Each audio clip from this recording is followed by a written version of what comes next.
trying to do that, but I guess we're live now. Well, damn. Well, damn. Pressed the button a little too, early. But, what's good, Joe? Put some lotion on. See me do a little bit of grooming. Hold on.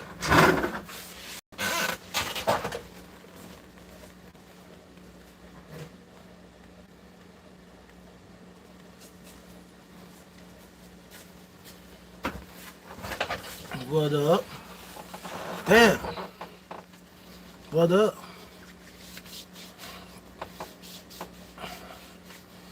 Supposed to do this before I got on camera, but I accidentally hit the button to go live. So, yeah. Well, I guess we here, y'all.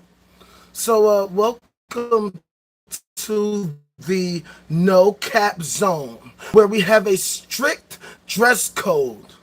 The code, what is that? Knock that cap and shit the hell off. Knock it off. Knock it off with that cap and shit. You come into the no cap zone. You respect the no cap zone. You recognize the fact that we keep it real over here. We keeping it all the way funky over here. We keeping it all the way thorough over here. I know. I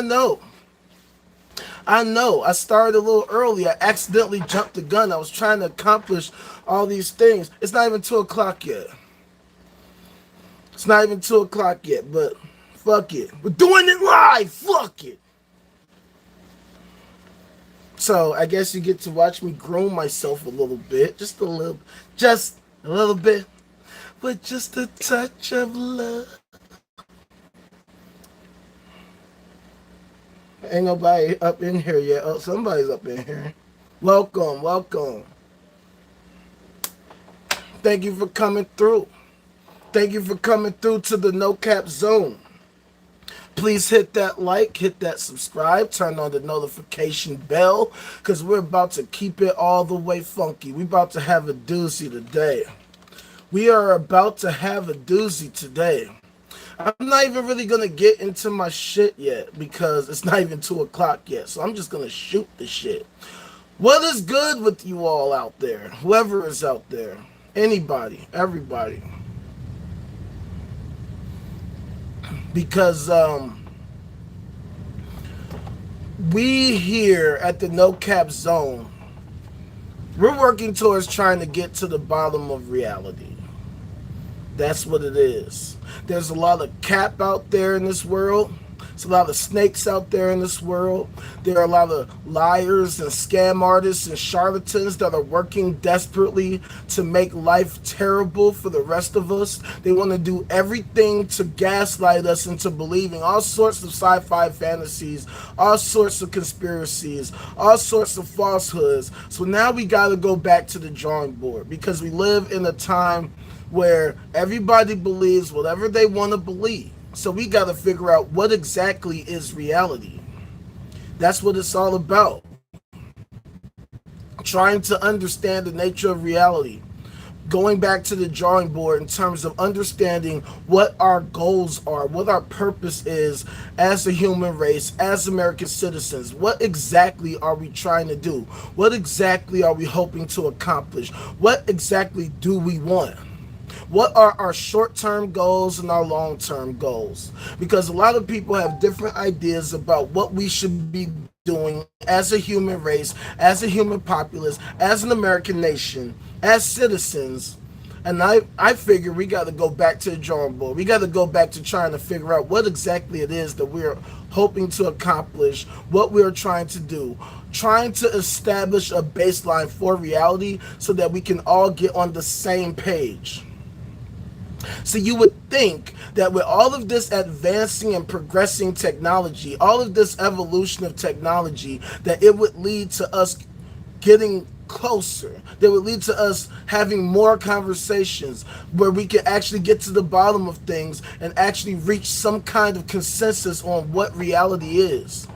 Unfortunately, despite this fact, thank you. Yeah, I'm a little early today. My bad. I accidentally hit the go live button a little too early.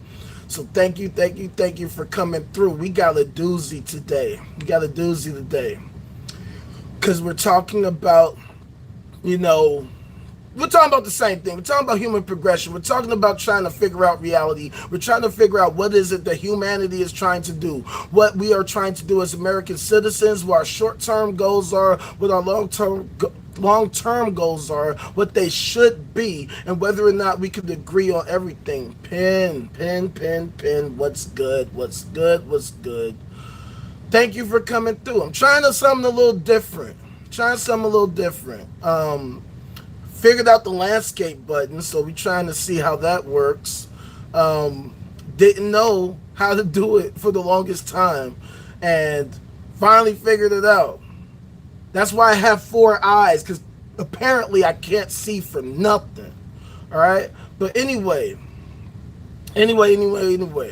You know what this is. This is the no cap zone. Like I said already, we have a strict dress code. No capping allowed. You come up in the no cap zone, you come through with some respect. Take that cap off. The only cap you are allowed to wear is your thinking cap. Other than that, miss me with all that cap and shit. Yeah, that's what we do. See, when it comes to reality, when it comes to human society, we should be working towards figuring things out, improving, evolving, trying to make things better, which is why, there's a landscape option. Who would have thought? So I'm trying to see how this works, and plus it should make it better for when I try to make clips and upload and what have you, that I actually have a full screen, because I'm looking at my big ass 4K TV, you know what I'm saying, and I'm seeing myself on there, and I see just this small little line right here, and all this space over here, and I'm like, yeah, not the greatest visual. Even though on a phone, on a mobile device, it looks fantastic. But on the big screen, not the greatest. So we're just trying to figure things out, trying to get things cracking. This is how evolution happens. You're seeing it in real time. I evolve with the times because I'm constantly trying to figure out things, trying to improve upon things, blah, blah, blah, blah, blah. It doesn't matter. At the end of the day, you're going to watch it and you're going to love it. And if you're watching it, hit that goddamn like button, hit that subscribe and that notification bell, and then all the wonderful YouTube things, so that we can work towards making this a bigger thing. Now check it out. Fuck it. What are we here to talk about today? Well, I'm doing a new thing where I'm trying to do themes for every day. Because even though I talk about pretty much the same thing every day, I like to talk about different aspects of this same thing. What is that thing that you're talking about? That thing I'm talking about is getting to the bottom of reality so that we can figure out how we can get on the same page, so that we can work together as people, as a society, interdependently with synergy, to manipulate our reality to our collective benefit, such that we create a well-functioning society for ourselves. Silk, what's good, my guy? What's good, my guy? I know I'm a little early today, but you came at the right time. Hit that like. You know what time it is, fam. Hit the like button. Hit the like button right there, wherever it is on your screen. Thank you. But today is Wisdom Wednesday. New thing I'm trying out. Thank you. New thing I'm trying out today. Wisdom Wednesday. So I'm talking about Sapience, Sentience, modern society. Pretty much the same shit I always talk about anyway. But what exactly is the specific topic when we're talking about sentience? What the hell is sentience? Sentience is the quality or state of being sentient, aka consciousness. Thank you. By the way, make sure you follow me on social media platforms at The Ultimate Rage, except TikTok, the links are all in the description. Links are all in the description. Hit the like, freaking subscribe, all that. Join my Patreon, $5 a month. Patreon.com. Look, links are in the description. Anyway, sentience, feeling as distinguished from perception or thought. The quality or state of having sensation, being able to feel, being able to think, having consciousness, being a conscious being. I think, therefore I am. Okay? One of the defining characteristics of not only being a life form, but being in what's called an intelligent life form. A life form that can think, that can actually process things mentally, that you can actually react to your environment. One of the defining characteristics of humanity. And we pair that with sapience. Sapience is the quality of being sapiens, aka wisdom, knowledge, sageness. You feel what I'm saying? So basically, having the ability to perceive your reality. Yo, it's all good. Hey, long as you're here, fam. That's all that matters, that you are here. That you are here and you're listening to me. Trust me, you ain't gotta worry about me talking, because I can keep that going for eons, okay? I got a lot to say. I got a lot to get off my mind. Too many thoughts happening up here. I have sick thoughts. Sick thoughts. Not really, but you know, if you get the reference, then plus 2 points for you. But yeah, so why am I talking about sentience and sapience? What the hell is that about? Why does it matter? Why does it matter? Who cares about sentience or sapience? What the hell are these things? Why should I give a damn? I'll tell you why. Because these are defining characters. Oh shit, that reminds me. I should probably let everybody know I'm live right now. I always forget to let people know that I'm doing it live. We're doing it live. But yeah, one of the defining characteristics of being alive is that we can actually process information, that we actually can think, that we actually can feel, and we can ponder over things, and we can gain insights. We can think, and then we can discover, we can innovate. We have all these different characteristics that allow us to actually understanding. That's one of the most important parts of being alive. Having understanding, thinking about things, learning things, trading information with others that allows us to improve upon our knowledge base as a human race. So, this is how we were able to create a civilization.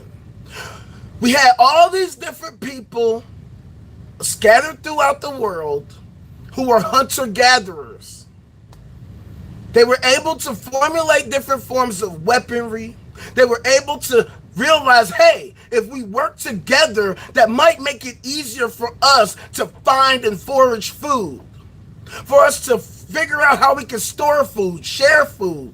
And these are the types of things that allowed us to create civilizations, starting with little tribes, all the way up to where we are now, nation states and what have you. We are in a time now where we are the most advanced that we've ever seen in human history, at least as far as we know. You know, there's the Silurian hypothesis, the idea that at one point in time in the past, there was some civilization that was super duper advanced that we don't know about, that somehow collapsed. So anyway, don't know if that's true, doubt it, to be honest. But what's important is that we've gotten as advanced as we have become because we have knowledge. We trade knowledge. We trade information. We created education systems so that we can ensure that the populace of people are more informed citizens, so that they can contribute in a tangible, meaningful way to the progression of humanity, to ensuring the quality of life for ourselves so that we have a smoothly running economy, society, all those things. And as technology started to improve, that improved our ability to create societies that were even more advanced, that work even better. Unfortunately, we have reached the time now where we have a war of information. We have a war of knowledge and intelligence and wisdom. Now we have to call into question what wisdom actually is. What does it mean to be wise? What is wisdom? Wisdom, the ability to discern or judge what is true, right, or lasting, aka insight, common sense, good judgment, the sum of learning through the ages, knowledge.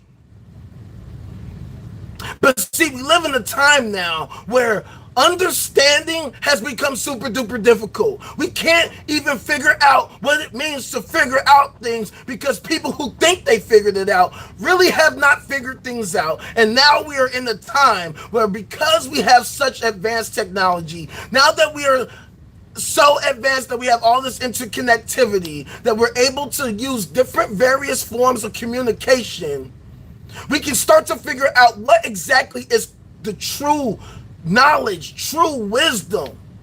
Which ideas are the best ideas? Which ideas help us the most? Which ideas help us to create a well-functioning society for ourselves?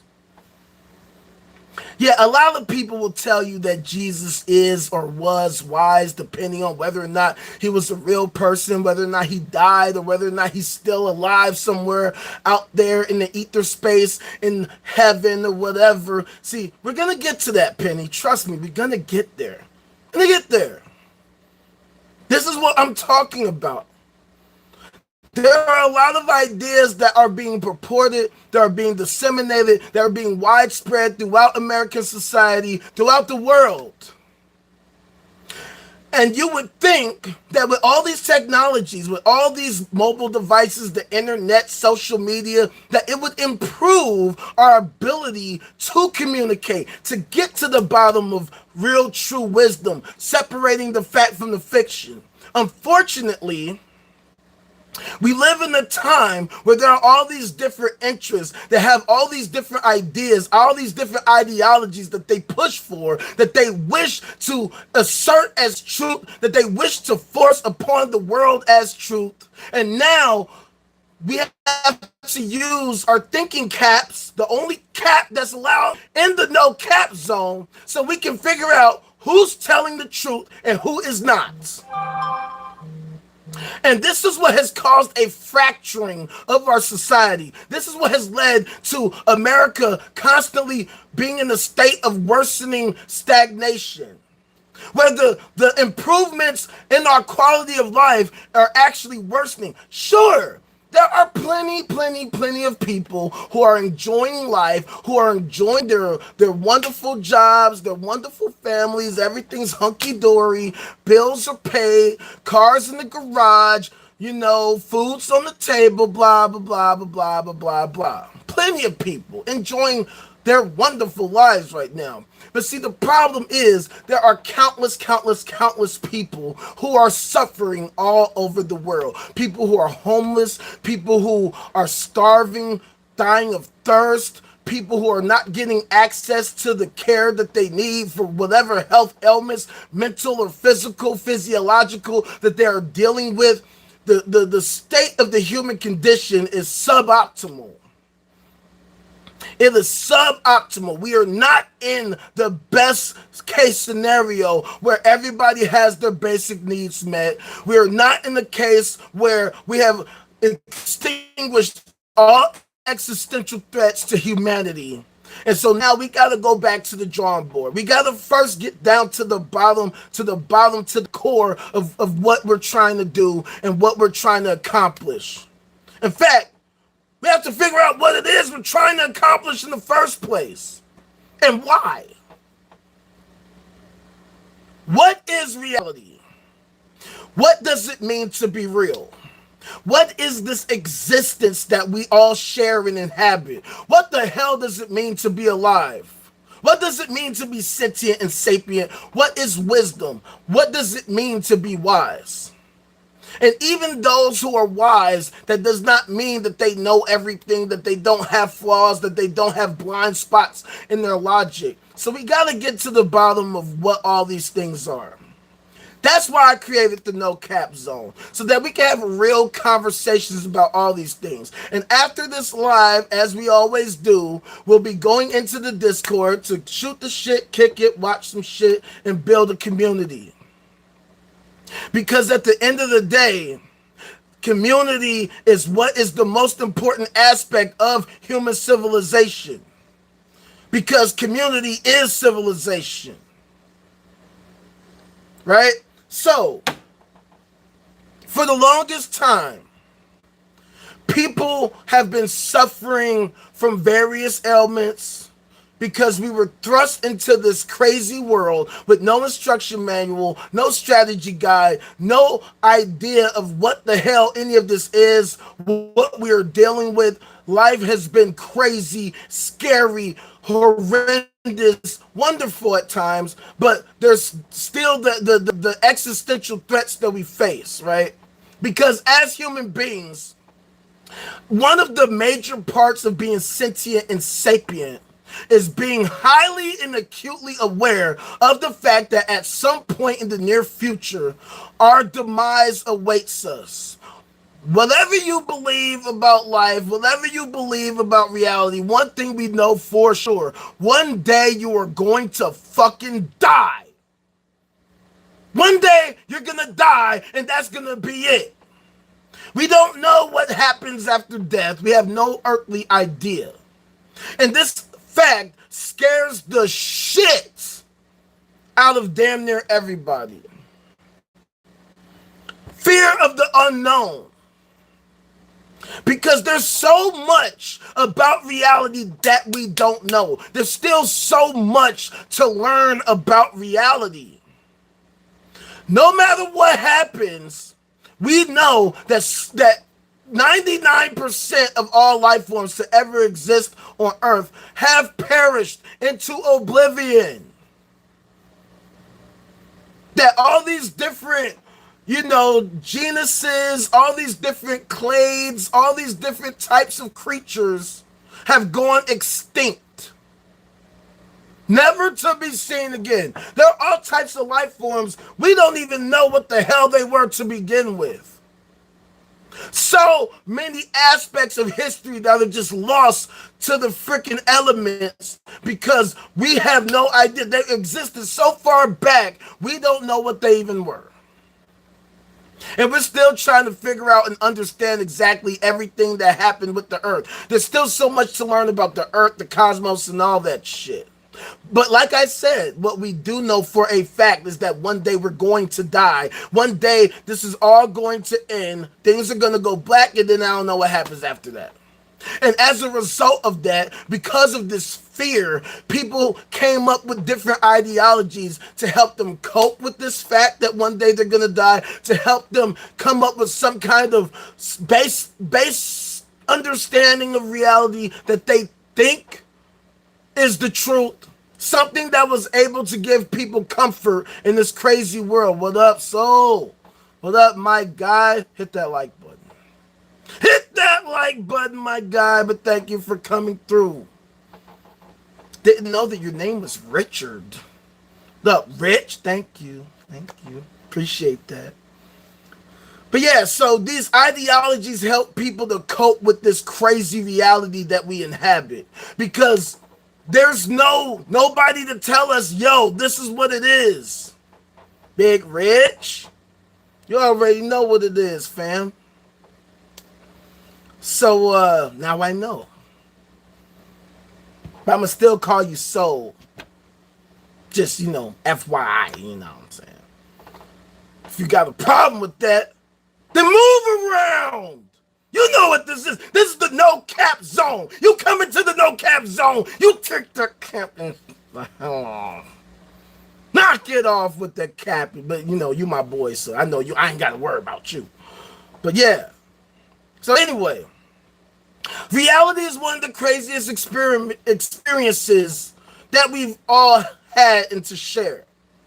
We don't know what all of this is. We don't know how long it's going to last. And if between us, I'd like to see it last a nice long amount of time. So,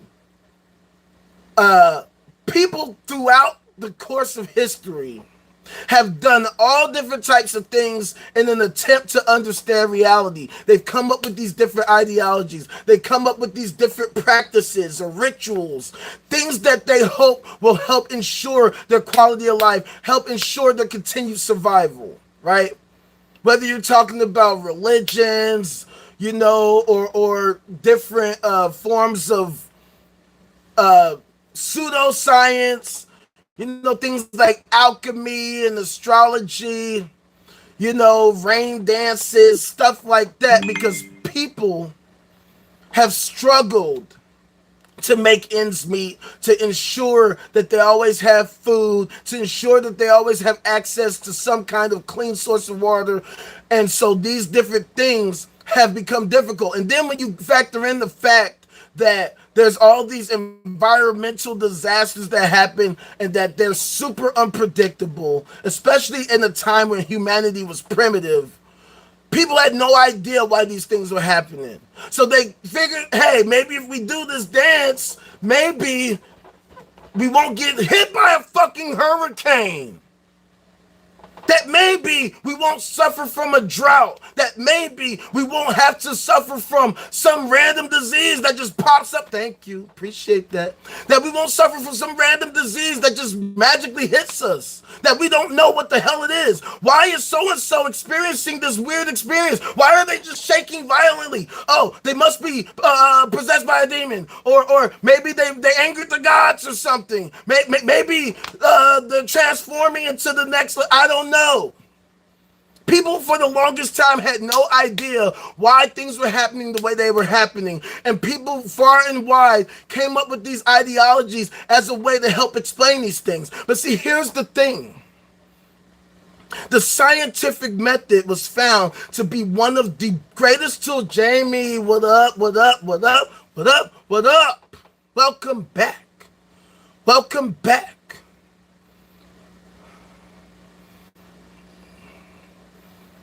Do I remember the guy? Which guy?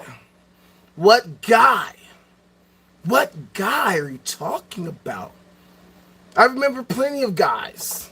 I know a lot of guys.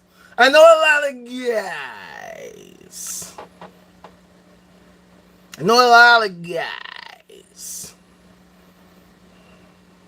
Waiting for you to finish your point. Thought you said you wasn't going to be able to type for a while. All of a sudden, you want to type a whole giant-ass fucking paragraph and shit. Oh, yeah. See, that's one of the things people do. They come in and they play games. Sometimes people start acting normal. People are weird, man. And that's kind of part of what I'm talking about today. People are freaking weird.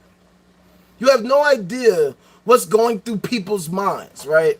Which is why people come up with these ideas, these fantastical ideas. Not to mention that, you know, what I was trying to say earlier, you know, people feeling things, feeling sensations, experiencing different ailments and what have you, that these are processes of the human body, of the human mind.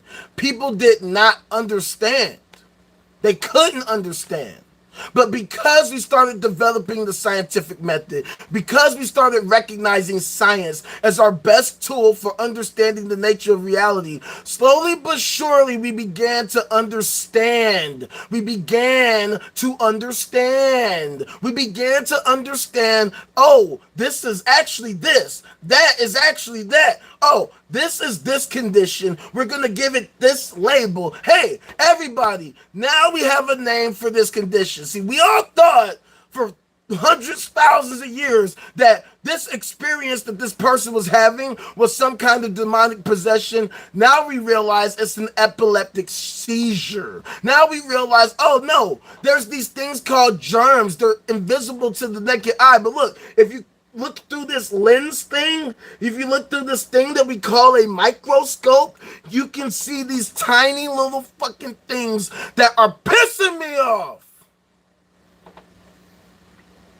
These tiny little things that we didn't even know were things, but now we can see, oh, there are these things that affect us, these things that affect our health and our wellness in all these different ways. And we had no idea for the longest time that these things were actually happening. We didn't know that these things were actually, affecting us in these different ways.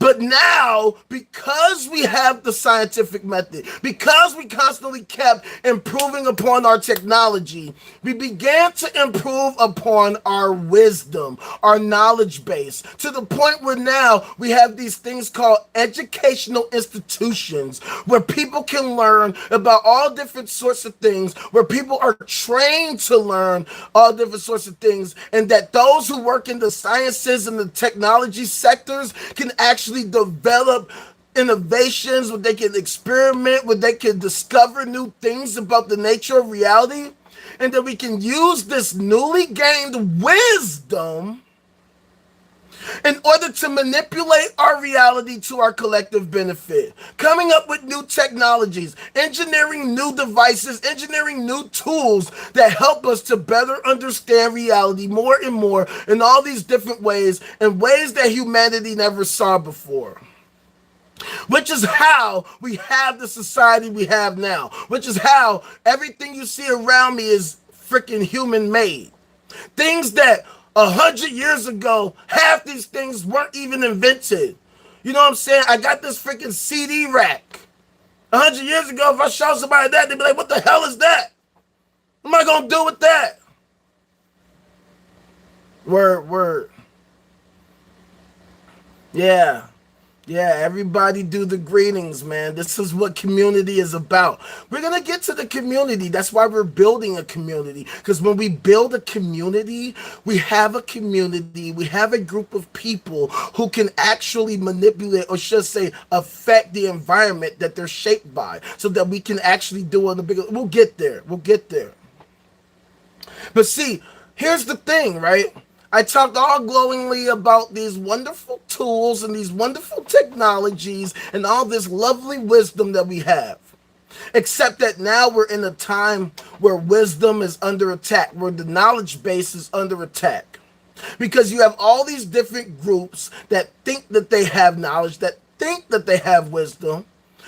And as a result of the scientific method, as a result of logic and reason and fact-based evidence, we're beginning to realize that certain established ideas and ideologies are not necessarily the truth. And now, as a result, we are at war. We are at war with each other in terms of trying to figure out what exactly is true. We have large groups of people far and wide who think they have it figured out, who think they understand everything that there is to understand, and they assert that this supposed understanding is the total truth. And y'all know what I'm talking about. Penny already said it earlier. Mainly theism. Theists think they have it figured out.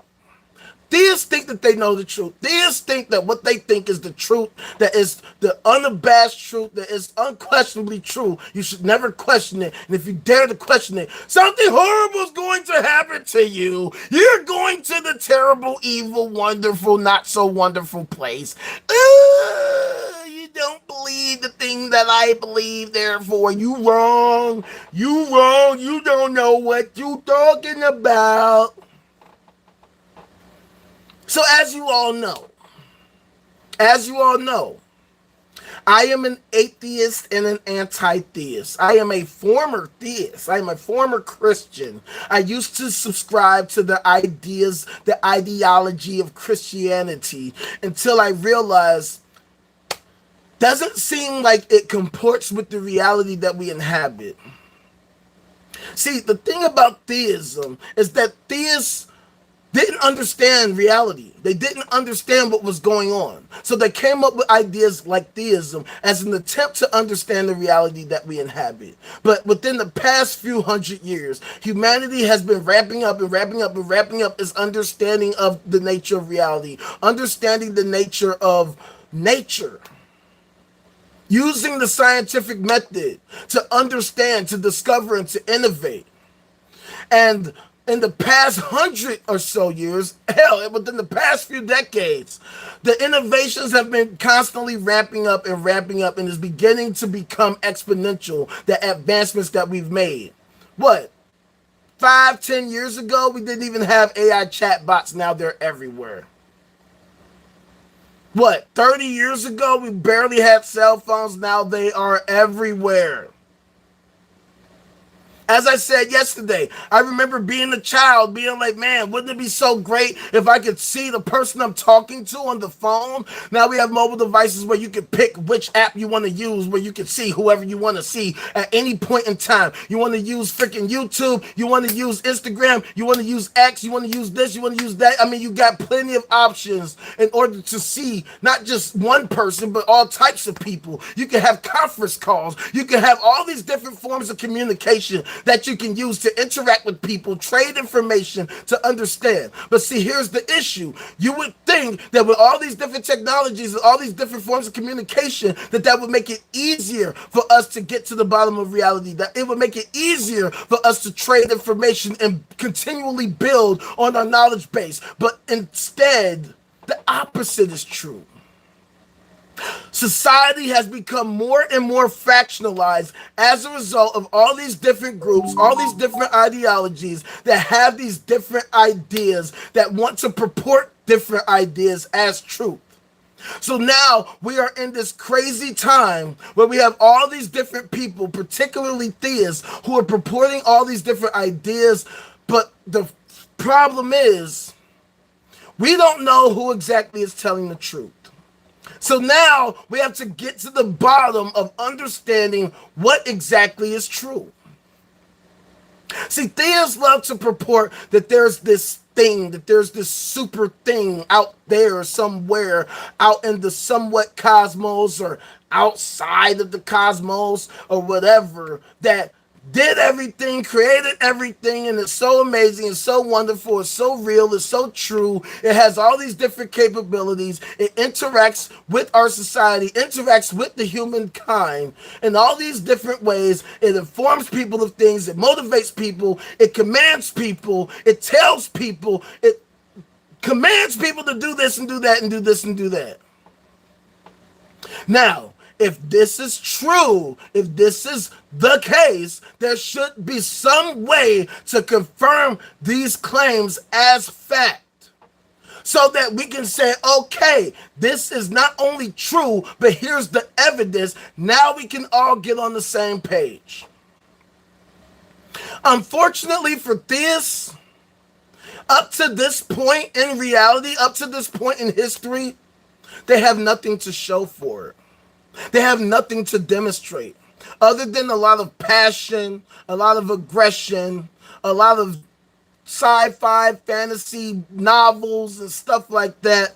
But they don't have anything tangible to demonstrate that whatever their belief system is, whatever brand of belief system that they subscribe to, is actually the truth. That they can actually verify it, that they can actually convince someone like me who cares about truth, who wants to convince someone like y'all, the ones who rock with me, that whatever they're claiming is literally the truth. They love to talk in code, they love to talk in woo, but they can't demonstrate whatever it is they're talking about. I can't tell you how many people I have seen on a constant basis jump into the chat. Jesus loves you.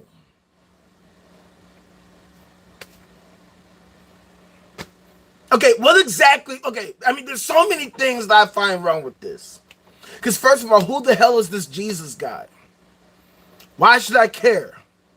If he loved me, why can't he tell me himself? And if this dude was so real and was so true, if he was the truth and the light, Where the hell is he at?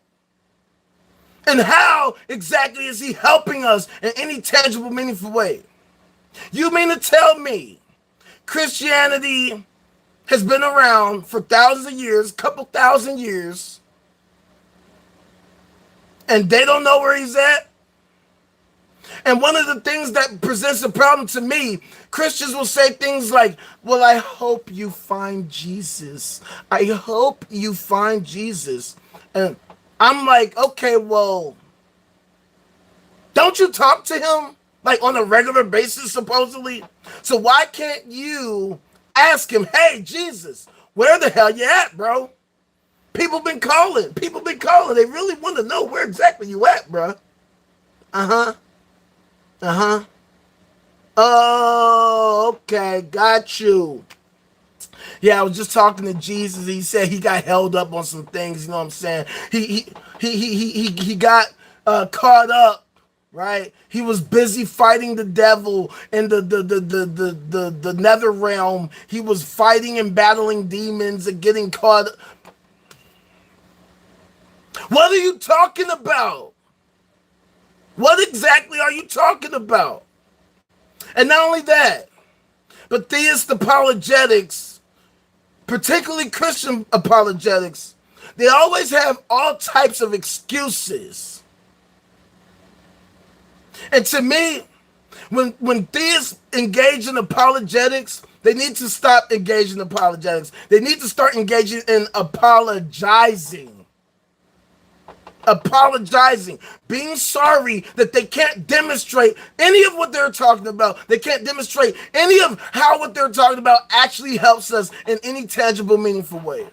People say, oh, well, if people just believed in the Lord, if people just believed in Allah Akbar, Allah Akbar,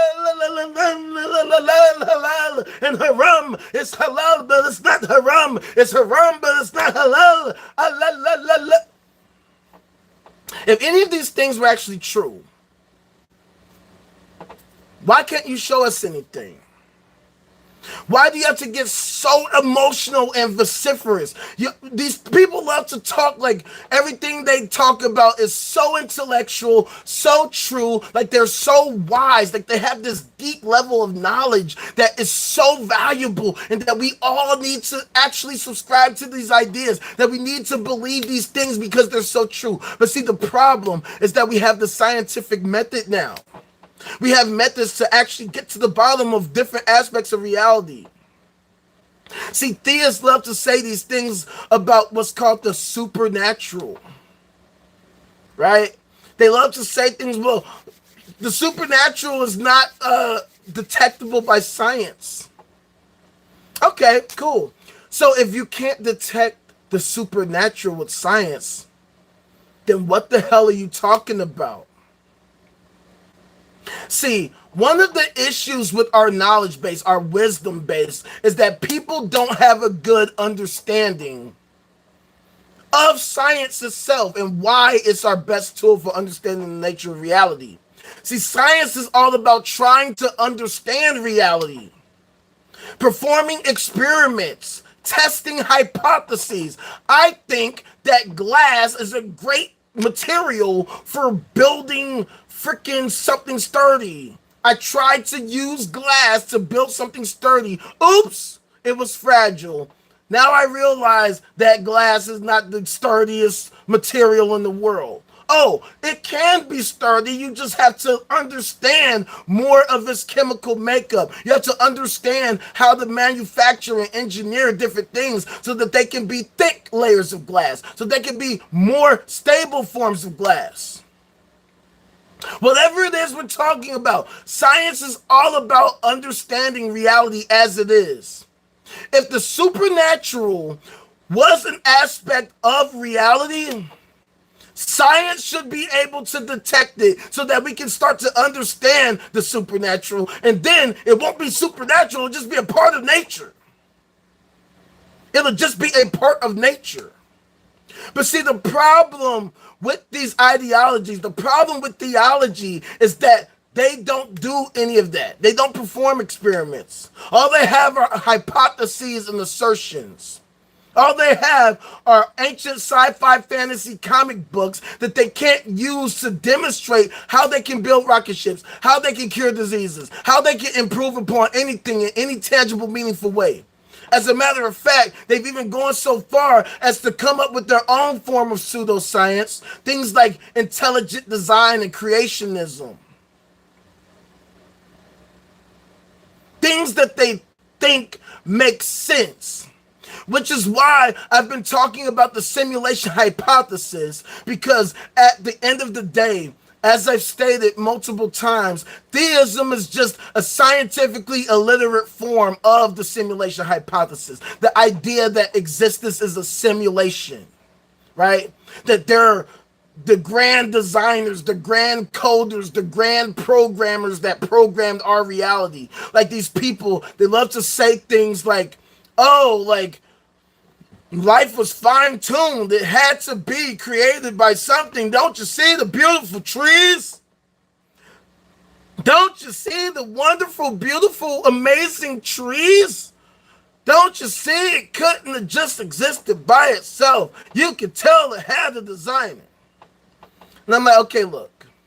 Let's just take that argument at face value, right? Let's just say that there is some grand creator out there that created everything. In which case, you'd be right. Right? The grand designer designed our design, the grand design of reality. The graphics are amazing. The anti-aliasing superb. The ray tracing is awesome. Right? You can feel sensations. Who knew you can feel sensations? Who knew you can feel all types of feelings and have thoughts and think? Who knew that a game sprite could actually be an actual person? I think, therefore I am. I have sentience and sapience. But then we got to get into the nitty gritty of how all these things would work. If you were designing a game, would you design it like this? If you were the designer, would you be working to interact with the game sprites that you created? Would you be the type of person or designer that would blame the design for the design not working as you intended it to? Would you create a game and literally attack the creation that you made because you got emotional issues? Would you really care how the game sprites conduct themselves that much? And if you, for whatever reason, had a problem with the way that these game sprites conduct themselves, why don't you use your super duper wisdom to fix the code, to upgrade the code, to use your grand super duper IDE to fix the program so that it works as intended? I don't know how many of you are familiar with programming, or actually familiar with coding and using a programming language to actually create an app or anything. I'm not going to sit here and say I'm a super coder, because I'm not. I'm stupid. Okay, my dad was a programmer. Unfortunately, I didn't get that gene. I studied Java a bit, so I know a little bit about it. I can create a basic program. But if you ask me to create an amazing app, I'm sorry. You're going to have to give me a couple years, because I'm slow with the programming. As logical as I love to purport myself to be, I suck at programming. I suck. But one thing I do know about programming is that when you are creating a program, you're using what's called an IDE. It is an app that allows you to program, to create an app. That type of app that you want. So if the grand designer was using such an app, the IDE, then you could use this to create the code. You can type the code. You can create code. You can create the app. As long as you understand what you're doing, you can create an app that performs the functions that you want it to perform. And as I've stated yesterday, when it comes to programming, the creators of the language, the programming language that you're using, Nine times out of 10, they're updating the language so that they can make it easier for you, the programmer, to figure out how to properly code and to give you better tools that make it easier for you to perform the functions that you want it to perform. So if you're actually a wise programmer, you're going to utilize these tools to your advantage to create the type of code, to create the type of program that you want. In the same way, if God, the supreme being, the grand designer in the sky, actually did create everything, actually simulated the reality, the Bonnie universe simulation, then how could it have any of these issues with the program that it made? See, the issue with theism is that they don't think these things through. They didn't stop to think, okay, if this is true, how would it work? If there was a being that was so intelligent and so amazing, that had all these capabilities and powers, how exactly would it conduct itself? How exactly would it think? How exactly would it interact? Why would it interact? Why would it care what the hell is going on with me? But see, the problem is that people far and wide are greatly self-centered.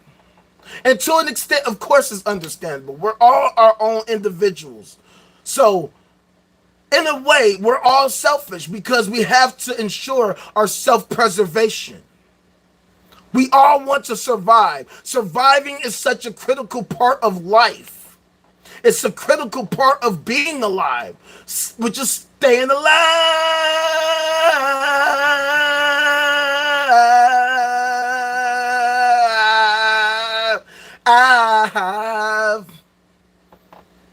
That's what we want to do. And the point of creating a society, a civilization, is so that we can ensure our collective wellness, so that we can ensure our collective safety, so that we can ensure that we all survive. That we create a society that is conducive to our collective survival. That we can begin to understand better ways to survive. And I hate to say it, but one good thing about things like theism is that they did help create community. The only problem is that in the modern age, these communities are doing more harm than good now. See, there may have been a time where having these types of communities was a good thing. It helped to organize people. It gave people a sense of belonging and identity. That's the reason why now theists have churches all over the place, or places of worship all over the place, where they go to all the time to worship and fellowship and agree with their different ideologies, with their respective ideologies, and wallow in their echo chambers. And there have been good things that came out of it. The civil rights movement was partly and largely influenced by people like Martin Luther King, Malcolm X, both of who were super theists. They used the church, they used the mosque to do a lot of what they did to help progress humanity forward. But see, the thing about these things is that, or should I say, the thing about these people is that it didn't happen because of theism. It's not like they prayed to the Lord and the Lord just said, yes, civil rights. No, they had to go out there and do the work. The church, the mosque, was the medium that they used to organize, right? But these are things that can be done by purely secular means. These are not features of the religion itself. So, in the modern age, as we become more advanced scientifically, technologically, we have to start trying to understand, okay, what is this reality? If we take theism away from it, what exactly is this reality? How did it come to be? How did we actually come to be as human beings, as life forms? How did life form on the earth? Is there life elsewhere out in the universe? How far does the universe expand? See, the fact that we came up with science shows that people weren't just content with believing just whatever theists said. Even theists of back in the day. You know, you have people like, what's his name? Isaac Newton, right? Isaac Newton. Arguably the person who came up with calculus, right? Now, if theism was true, why would he need to come up with calculus? Why would he need to sit and think, math, if theism was true? Because he was a Christian, super Christian. How come he wasn't just sitting in the church reading the Bible all day being like, Lord Jesus, Lord Jesus, Lord Jesus, like everybody else, if theism was the truth and the light? It's because he was able to compartmentalize, okay, even though this is my worldview, my brain is telling me that I got to do this math shit because it might help to understand a lot of different things about reality. And so the more and more people engaged in the scientific method, the more it improved our ability to understand the nature of reality. And as technology improved, as our knowledge base improved, we've begun to improve exponentially our understanding of reality, to come up with new tools of innovation that help us to understand even more about reality. And that's one of the reasons why I'm talking about sentience and sapience in modern society. Because throughout history, we've seen countless people who've come up with great ideas, who've made amazing discoveries, who weren't the most celebrated people in the world. I always mention Galileo Galilei, one of the first big astronomers to discover amazing things, who came up with what became telescopes. Who was like, hey guys, check this out. I figured out some shit. Look at that. Some new shit.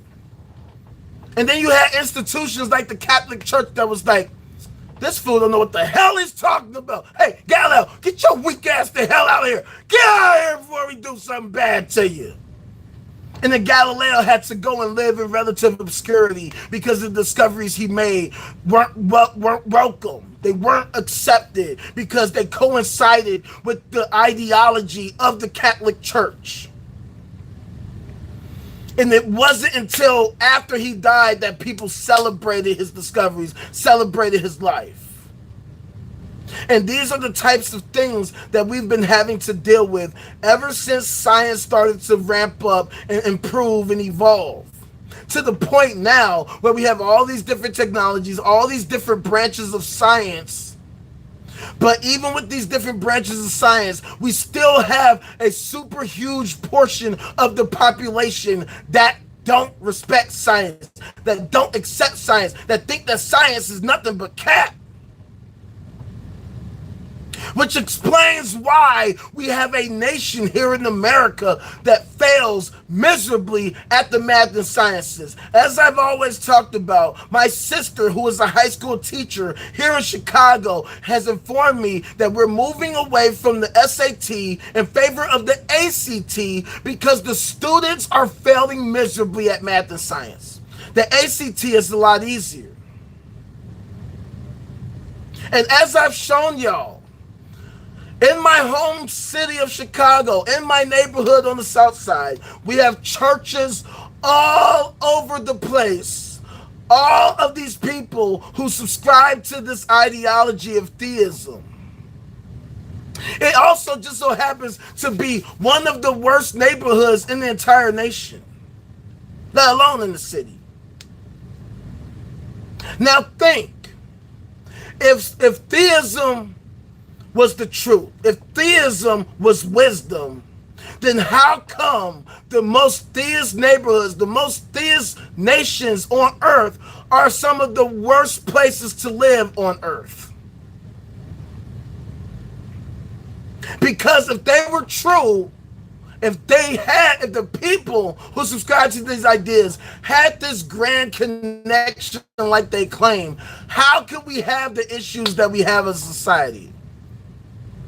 That's one of the reasons why I have a huge problem when tragedies occur and all theists have to offer thoughts and prayers, when supposedly they have access to the super duper grand designer in the sky. If the grand designer knew, well, first of all, if the grand designer existed and they had the connection to it, then how come they haven't been able to figure out any solutions to any of these issues that we see? When we see people far and wide suffer from various ailments, diseases, accidents. Yo, welcome back, fam. I didn't know that you left, but welcome back. But all the different problems of the world, if theism is true, then why haven't theists come up with any solutions? How come these different innovations that have been occurring have been solely as a result of scientific and technological innovation, and not because of prayer and because of hoping and wishing and the connection with the super duper higher power or whatever they claim it to be? Why is it that so many people love to subscribe to these ideas, but then they hate it? I mean, absolutely can't stand it when you dare to challenge them, when you dare to question them, when you dare to show skepticism, when you dare to say, hey, I don't think that that's actually true. This is one of the problems of human wisdom. That it doesn't matter how intelligent you are. It doesn't matter how much you know. You still got to demonstrate that what you claim you know is actually the truth. Because now that we have these technologies, now that we have the ability to live stream, the time is now for these people, whoever they are, theists, conspiracy theorists, freaking spiritual, whatever. The time is now for them to show that whatever they claim to be the truth is the truth. Because if it is true, then that is what we need. That is what we could use to help improve our quality of life as American citizens and as human beings across the world. But we have this issue where people have become super egotistical, where they cannot dare to question their worldviews. They have become entrenched in their ideologies. They have become entrenched in their ideas. They have become entrenched in their thought patterns. They have become emotionally invested, and they cannot see straight.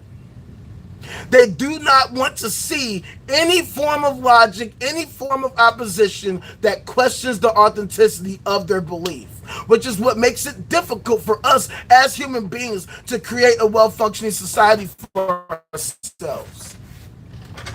As a result, we have this dysfunction. We have this state of anomie. We have this state of just constant worsening, where instead of people becoming more intelligent, more knowledgeable, the opposite is true.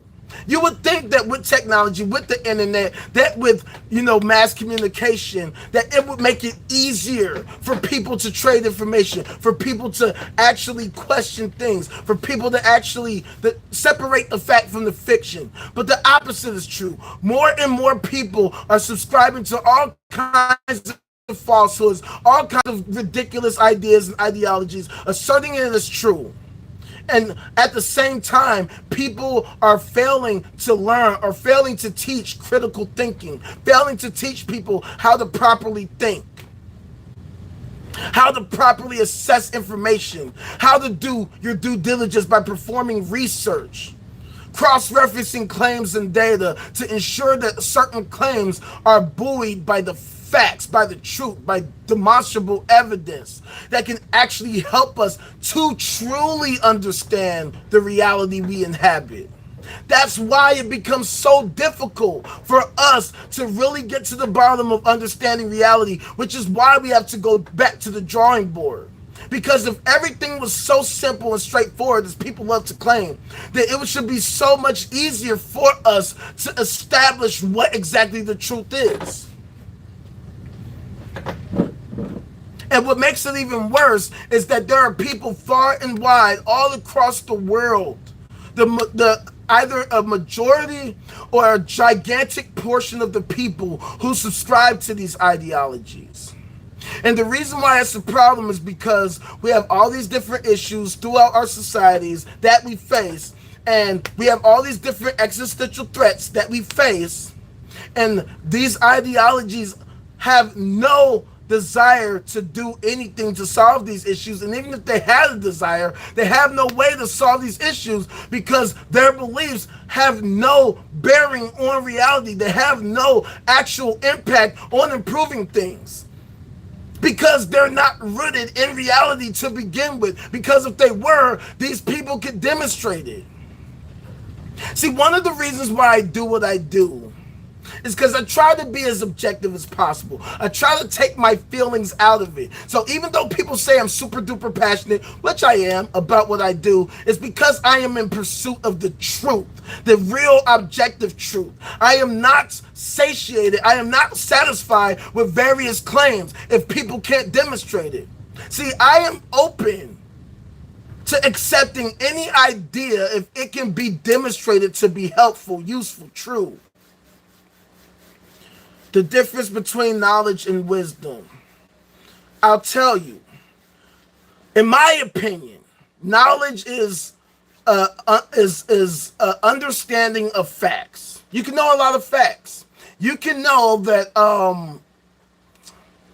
George Washington was the first president of the United States. That's knowledge.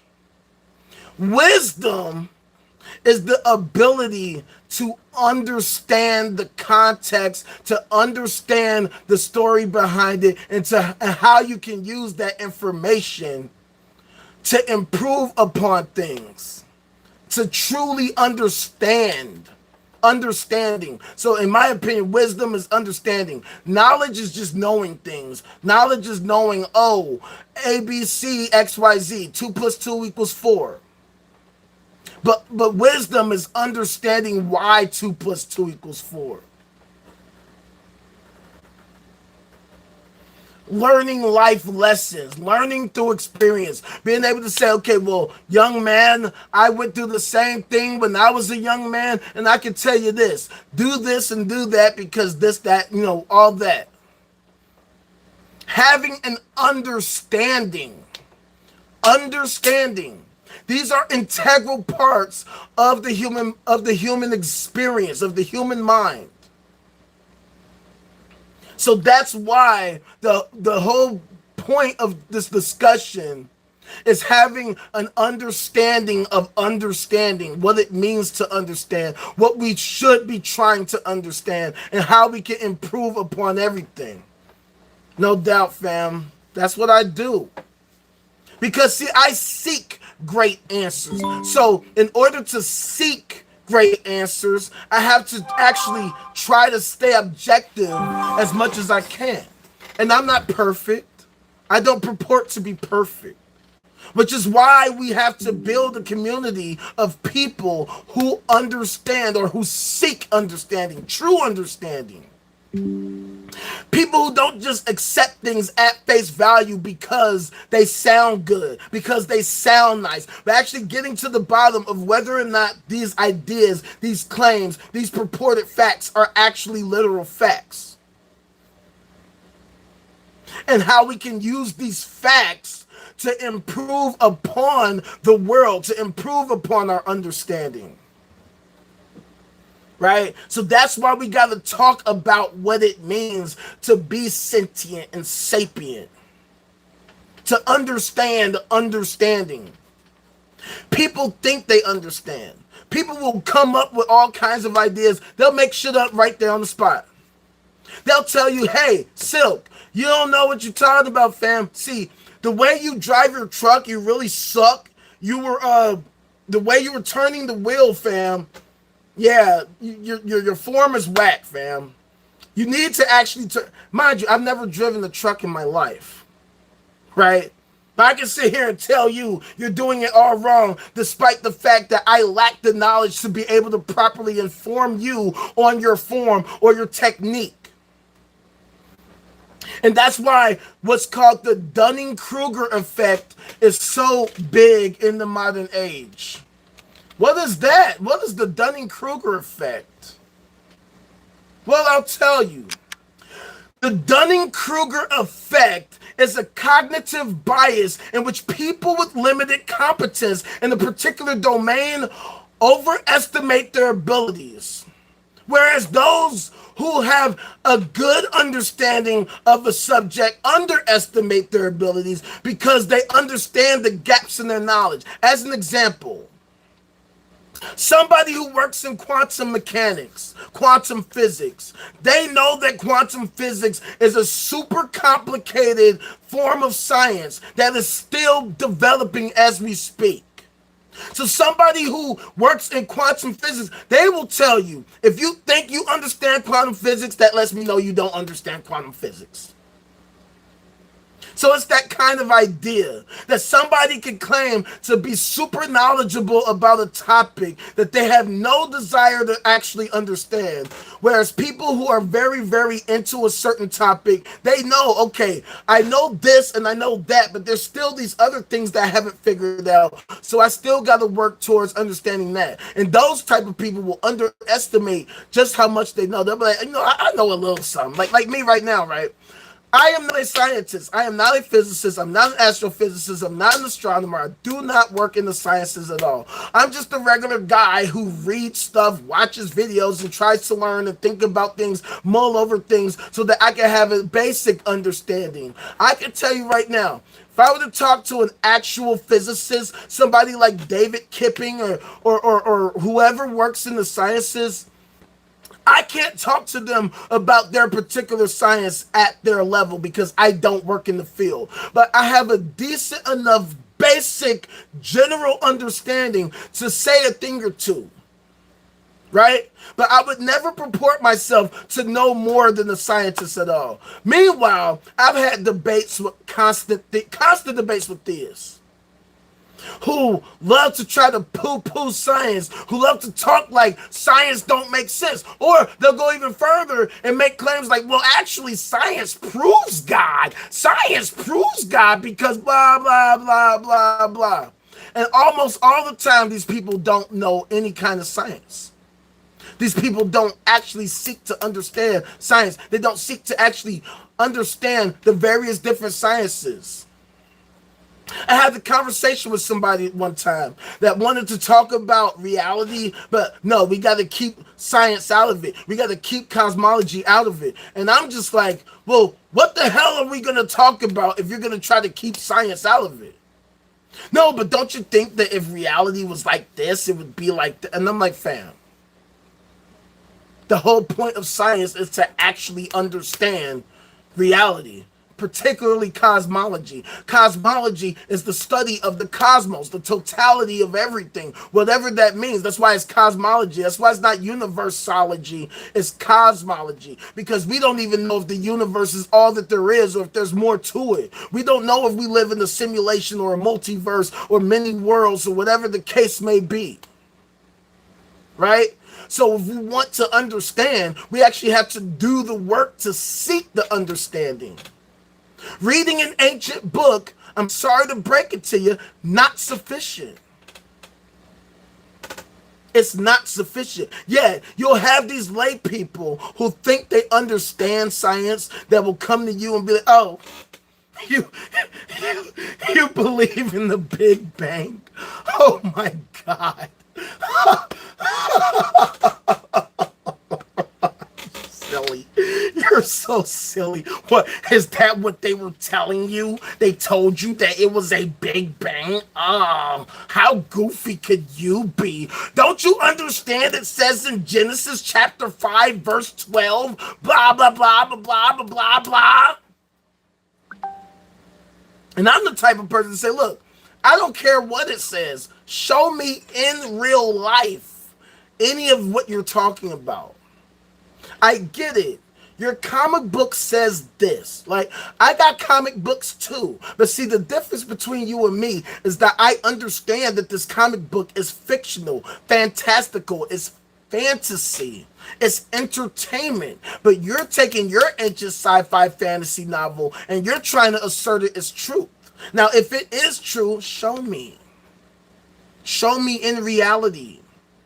Let's get to the bottom of what reality is, because if what you're saying is true, I want to see it. Mind you, I'm somebody who used to subscribe to these ideologies. I'm somebody that actually was a member of a church who was going to church all the time, multiple times a week, reading the Bible, fellowshipping with my fellow Christians, going to various different churches, going to different denominations of churches, Kojics and the CRC and the RC and the Lutherans and Catholic churches, all these different churches, because I wanted to understand Christianity as much as I possibly can. The only problem is it doesn't appear to comport with the actual reality. There is no method that Christianity can use to demonstrate its ideas to be true. So what do you know? Theists tend to be anti-science. Not all of them. There are plenty of scientists who are theists, right? And I've seen plenty of these people.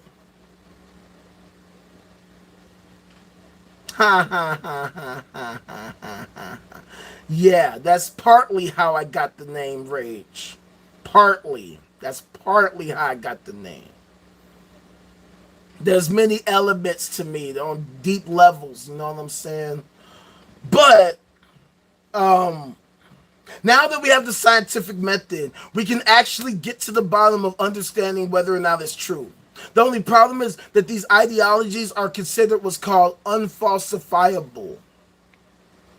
In other words, they make claims that you can't actually, delve into.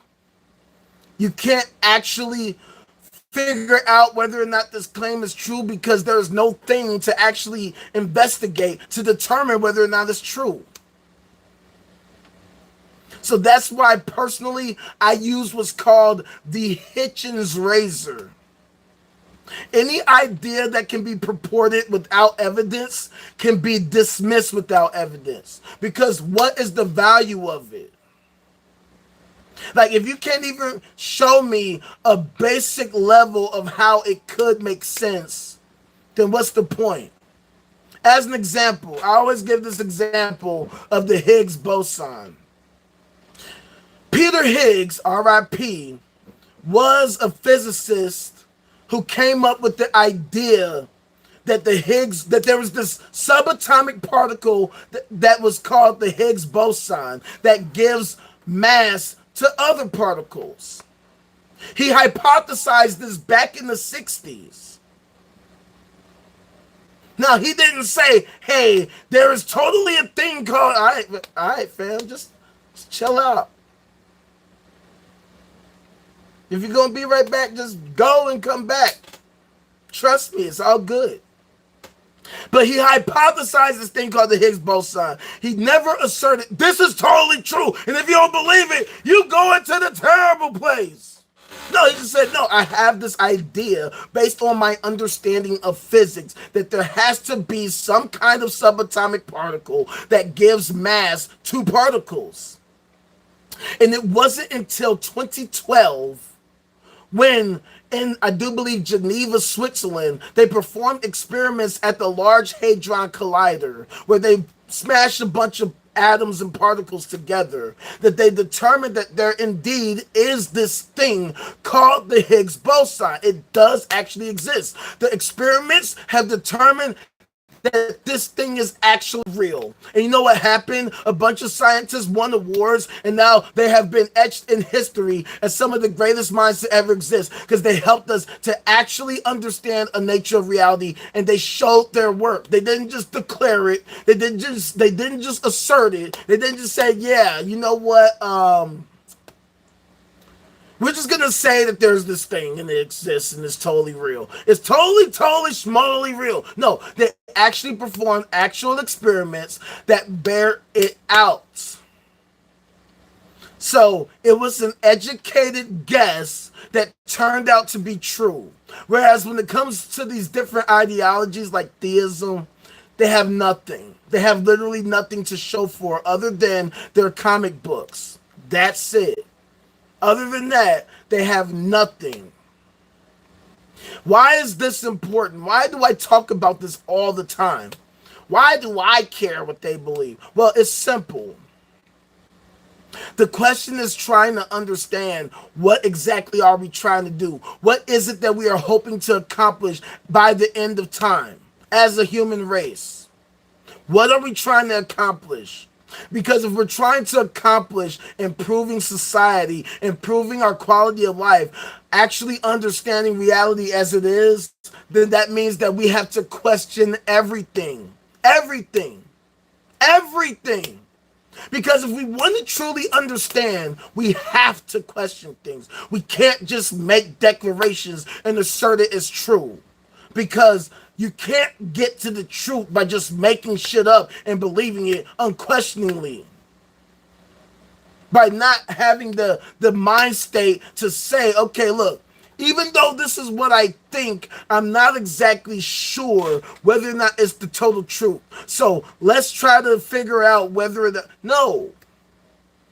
And that's one of the biggest issues with these ideologies, with people who subscribe to conspiracy theories, because they accept them at face value. They don't do their due diligence to understand whether or not these things are true.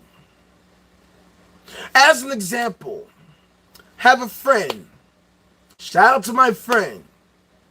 Not going to say his name because I don't want to embarrass him. But he showed me this conspiracy theory documentary. It was your quintessential, the government is doing these things, the Illuminati and, all these different things.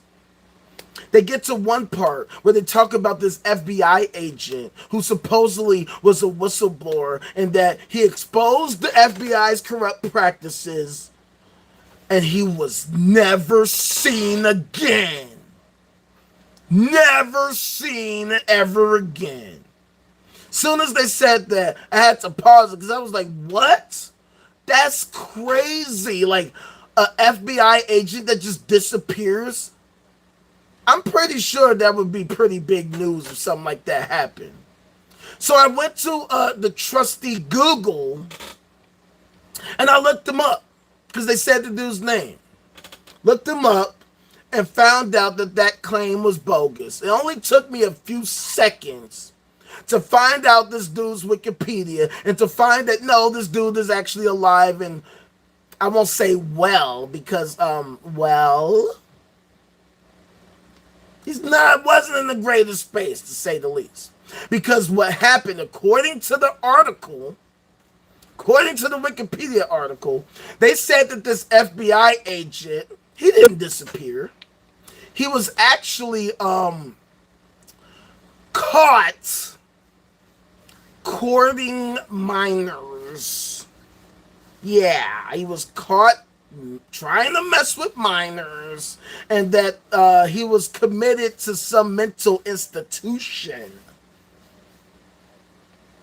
And see, this is one of the biggest issues that I have with our society, with our American society, because this situation is a microcosm of the grander problem we have as human beings.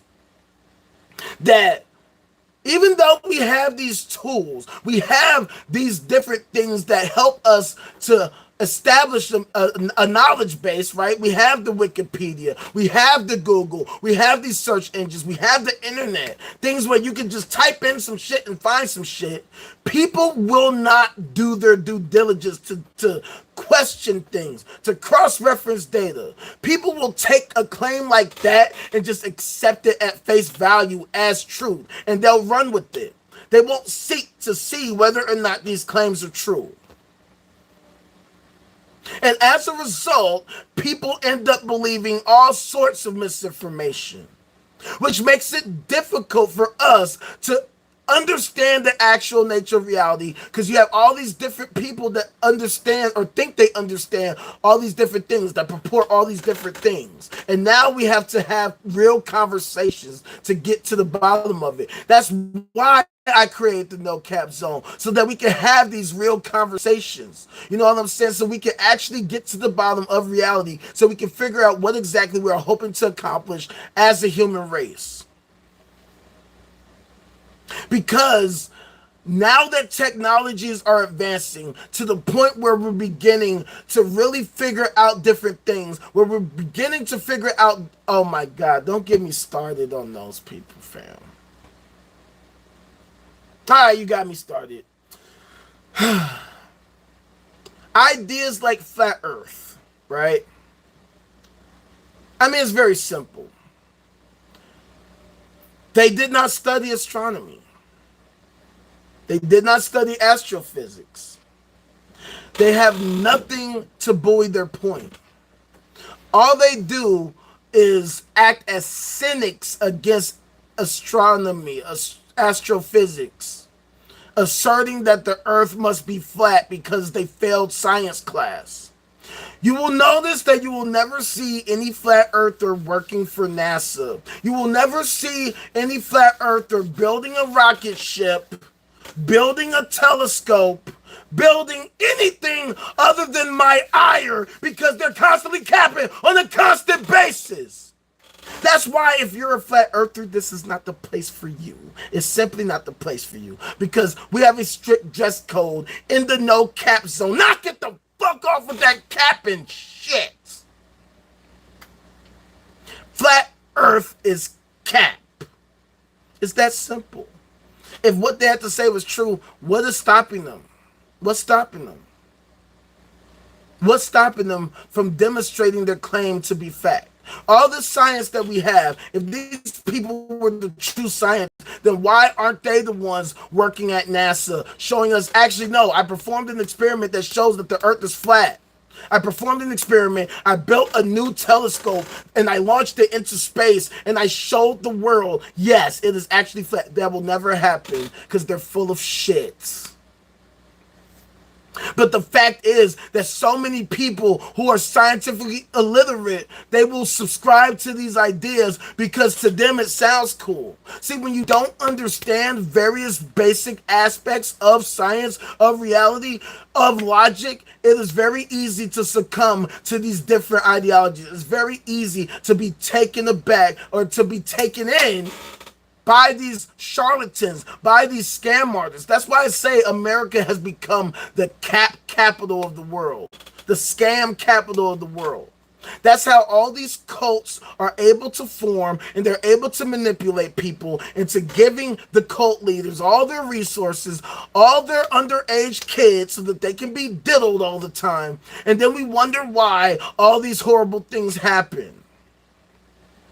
Because if these things were true, it should be no problem for them to demonstrate it to the rest of the world. But what you always see is that they always go into some kind of echo chamber where they tell each other, blow smoke up their asses, all this bullshit, and they fail to show us that what they are talking about is the truth. I have engaged in constant debates with all different sorts of people all throughout time, and never once have any of these people demonstrated to me anything that they talk about. I had a friend online who is a flat earther. Had to get rid of the dude. He would constantly send me his videos and lives on TikTok. Couldn't do it. Because I'm not standing for that cap-ass bullshit. So this is the issue that we have, right? People have the ability to undertake great things, to have a great impact on reality. We have so many people on Earth, but we are wasting our brain power on useless nonsense that doesn't help us to actually seriously address the different problems that we have on Earth. Even though we have these different education systems, even the people that have high-level degrees don't understand basic aspects of reality. They still subscribe to these ridiculous, useless sci-fi fantasy ideologies that don't help anything, and they do what they can to purport their nonsense everywhere as much as they can on every platform. You'll see some of these fools coming up in here telling us that we need to subscribe to these ideas, and at the end of the day, they have nothing to show for it. And at the end of the day, as you can see, I say that a lot. At the end of the day, what exactly are we trying to do? What exactly are we hoping to accomplish? What is it that we are hoping that we can do as people? Right? As these technologies begin to advance, how do we ensure that we maintain our sense of reality, that we actually maintain our society, our civilization? Because the more these technologies advance, the more that it gives people the opportunity to delve deeper into their delusions and make it even more difficult for us to become a well-functioning society on the same page.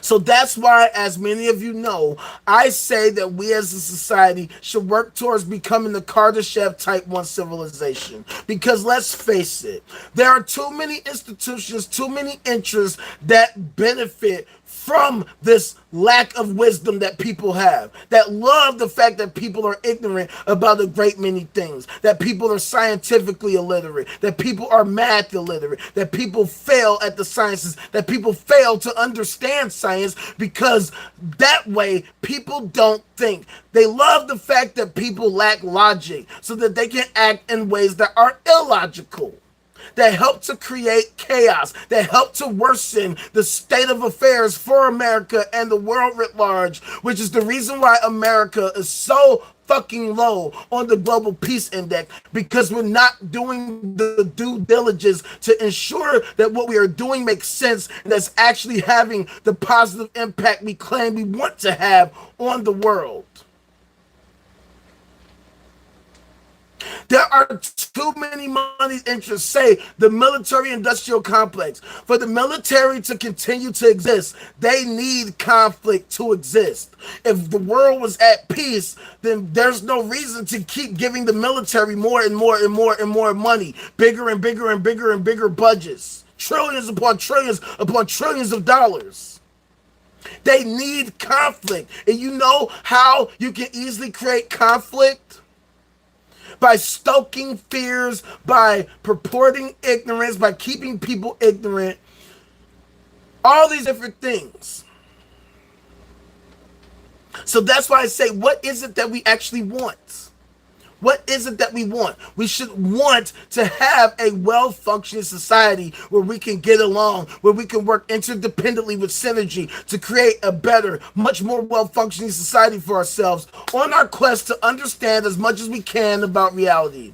Because sapience, the point of being sapient, is to seek further and further wisdom so that we can transfer that wisdom to the youth, and so that we can continually build upon our knowledge base, so that we can continue to understand further and further and equip the youth with better tools so that they can better understand, so that they can create an even better society for their successors, that we continue keeping the ball rolling and we create a snowball effect of knowledge and wisdom to the point where we begin to expand, where we begin to exponentially improve our ability to understand, to the point where we can advance in all these different ways, right?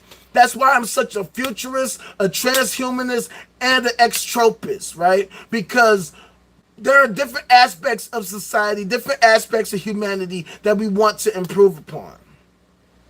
The human brain is capable of so many things, but one thing we do know is that we have gaps in our capabilities. We have limits to our capabilities, but we have the ability to improve our abilities. So the fact that we're not using our knowledge, using our wisdom to work together interdependently with synergy to improve our abilities, our cognitive abilities, our physical abilities, our emotional stability, means that we are squandering our capabilities. And not only that, we put ourselves at risk of ensuring our own collective demise, that we have a problem where we can actually continue to allow society to worsen in all these different ways. So science is a huge important part of sapience, right? By being able to understand how the world works, we can improve upon our ability to manipulate the world to our collective benefit, by manipulating nature to our collective benefit. because we have all these different issues that we face. Like I've said earlier, for the longest time, humanity had no idea why hurricanes happen, why tornadoes happen, why volcanoes erupted, why they would experience droughts, and why they would have monsoons and super hard rains and all these different things. But now that we have science, now that we are growing our knowledge base, we're beginning to understand more and more how to understand these things. We're beginning more and more to understand how we can actually get a handle on actually controlling these things. Why would we not want that as a human race? Why would we not want to be able to control our environment, to actually understand it and control it? Why would we want to leave it up to chance or leave it up to God? If we can have the ability to take control of it ourselves. Because if there is a God, why would he not want us to do that? Why would he want to just have total control of everything if he already has total control of everything? Why would he allow us to suffer all these different things if we have the ability to build our knowledge base, to build our technology, to build our capabilities such that we can gain total control of our environment and manipulate it to our collective benefit? Why would we not want to understand the human body so that we can effectively treat all these different ailments, prevent these different ailments, and in fact improve our physical and mental capabilities so that we can continue improving? Why would we want to stay ignorant? Why would we want to remain ignorant? Why do people opt to be ignorant and to stay ignorant? Why is it considered a wonderful quality to dismiss science in favor of ancient sci-fi fantasies?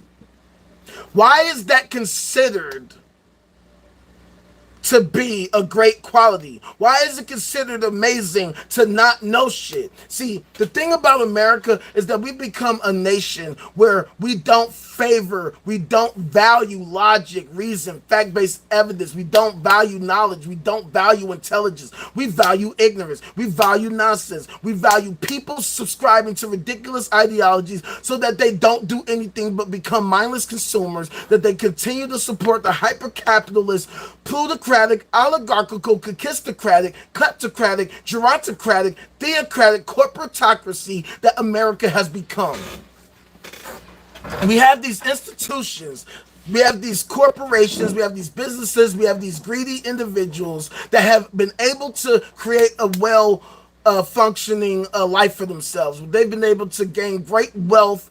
They've been able to amass a whole lot of resources, hoarding them all to themselves, and they don't want anybody coming in between them and their hoarding ways, them and their wealth generating ways, which is why we experience a wealth inequality that is constantly widening to the point where the billionaires have pretty much everything and the rest of everybody barely has anything.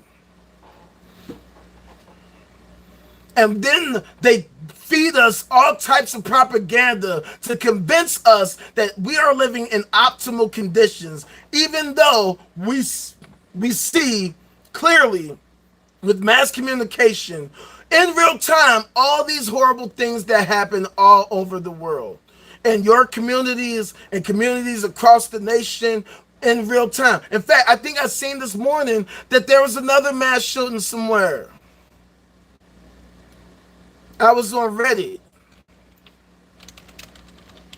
and I seen something about a mass shooting somewhere.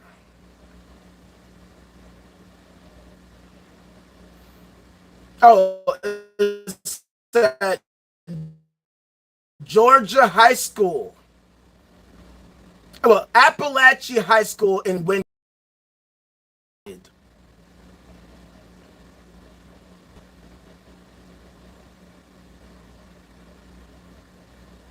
So, this is today. Right? Now, why would we want to allow these things to continually happen? Why would we not want to figure out how we can stop these things from happening so that we can create a well-functioning society where things like that don't happen? Why would we want to allow people to continue to flip out and commit such horrible, heinous acts that are clearly detrimental to us creating a well-functioning society for ourselves? Why would we want to allow these conditions to persist? Right? It took me 2 seconds for me to pull this up. Right? It was nothing. We can see these things happen in real time. Constant. As a result of technology, we have the ability to be more aware of our surroundings, to be more aware of the goings on around the world, to the point where we have an information overload now. It is almost impossible to not see these things happening, because if you were here, then you just found out, yes, there was another mass shooting at a Georgia high school, Appalachia High School, 4 people shot dead. Right? Every day, we see these types of things. And the worst part is that the people who vie to be leaders in our communities, leaders of the nation, they have done nothing to help solve these problems. Because these same people are people who subscribe to these same ideologies that do absolutely nothing to solve our problems. Now, I'm not saying that if you're somebody who subscribes to any of these ideologies that you can't solve problems, but in my opinion, it compromises your ability to solve problems, because your entire worldview is already rooted in some form of nonsense.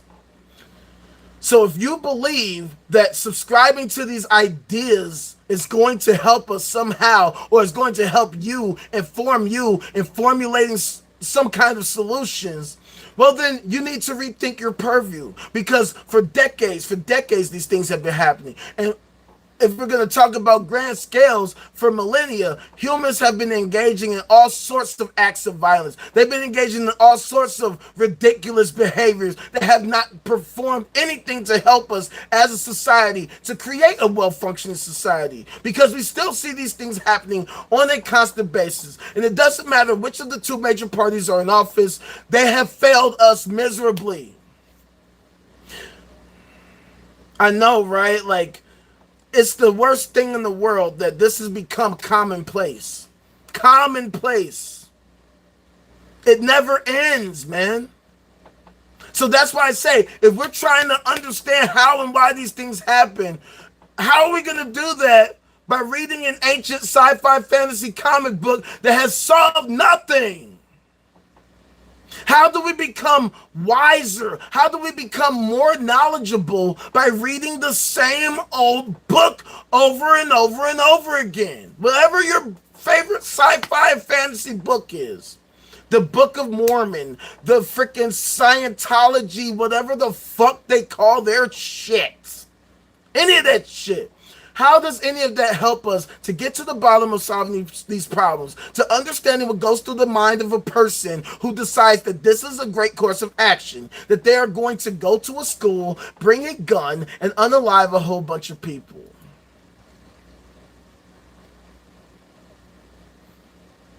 They say the suspect is in custody. The suspect is in custody. And while that's great, I'm glad that the person was caught, the perpetrator, who was a teenager, probably attends the school. How do we ensure that these things stop happening? Because we're not going to do that by hoping and wishing, praying to the Lord, please, please, please. Please, Jesus, please, will you please, please, please help us? Help us. It don't work. People have been trying that for thousands of years. It ain't worked. And now that we have all this mass communication, now that we have this scientific method, all these technologies, we can see this does not work clearly, because these things happen still. But guess what? People are going to offer more thoughts and prayers. Maya, what up? What up? Welcome, welcome. Hit that like button. Welcome, welcome, welcome. Thank you for coming through. You know what time it is. Oh, yeah, you came late, but check it out. Mass shooting in Georgia. 4 people died. Suspect is in custody. Um, how does that help us? How does it help us to sit back and pray and hope and wish and give thoughts and prayers? Why aren't we trying to understand psychology, neurology, understand what's going on in people's brains, understanding the mind, understanding the human brain so that we can understand why people commit these types of acts, so that we can understand why what these people are going through helps them or influences them to commit such acts? Because, in my opinion, it's unwise to commit such a heinous act where people are committing acts of violence. How do acts of violence help us improve our society? How does it help us improve our knowledge base? But as I said the other day, these type of people are trolls. We need these trolls to commit these acts so that they influence us to get off our ass and figure out what the fuck to do about it. And I'm sorry, theists, but praying and hoping and wishing is simply insufficient. Because while you're praying and hoping and wishing, these things are constantly happening. Looks like the suspect was 14. First of all, how the fuck does a 14-year-old gain access to a firearm? And what the hell influenced this 14-year-old to go to this school to commit this heinous act? See, one of the issues we have is with the American family. Our families have become fractured as fuck. We have people, a child. Or a teenager, whatever you want to call it. I say it's a teenager. Might get tried as an adult. But, at the end of the day, how do these things help us? How do they help us improve our knowledge base? Yes, we know that another mass shooting has happened. The 43,000th mass shooting within the past 10 years, whatever the fuck. But at the end of the day, what are we going to do about it? Praying and wishing does not solve it. It doesn't help solve the situation. It doesn't help prevent the next mass shooting that can happen.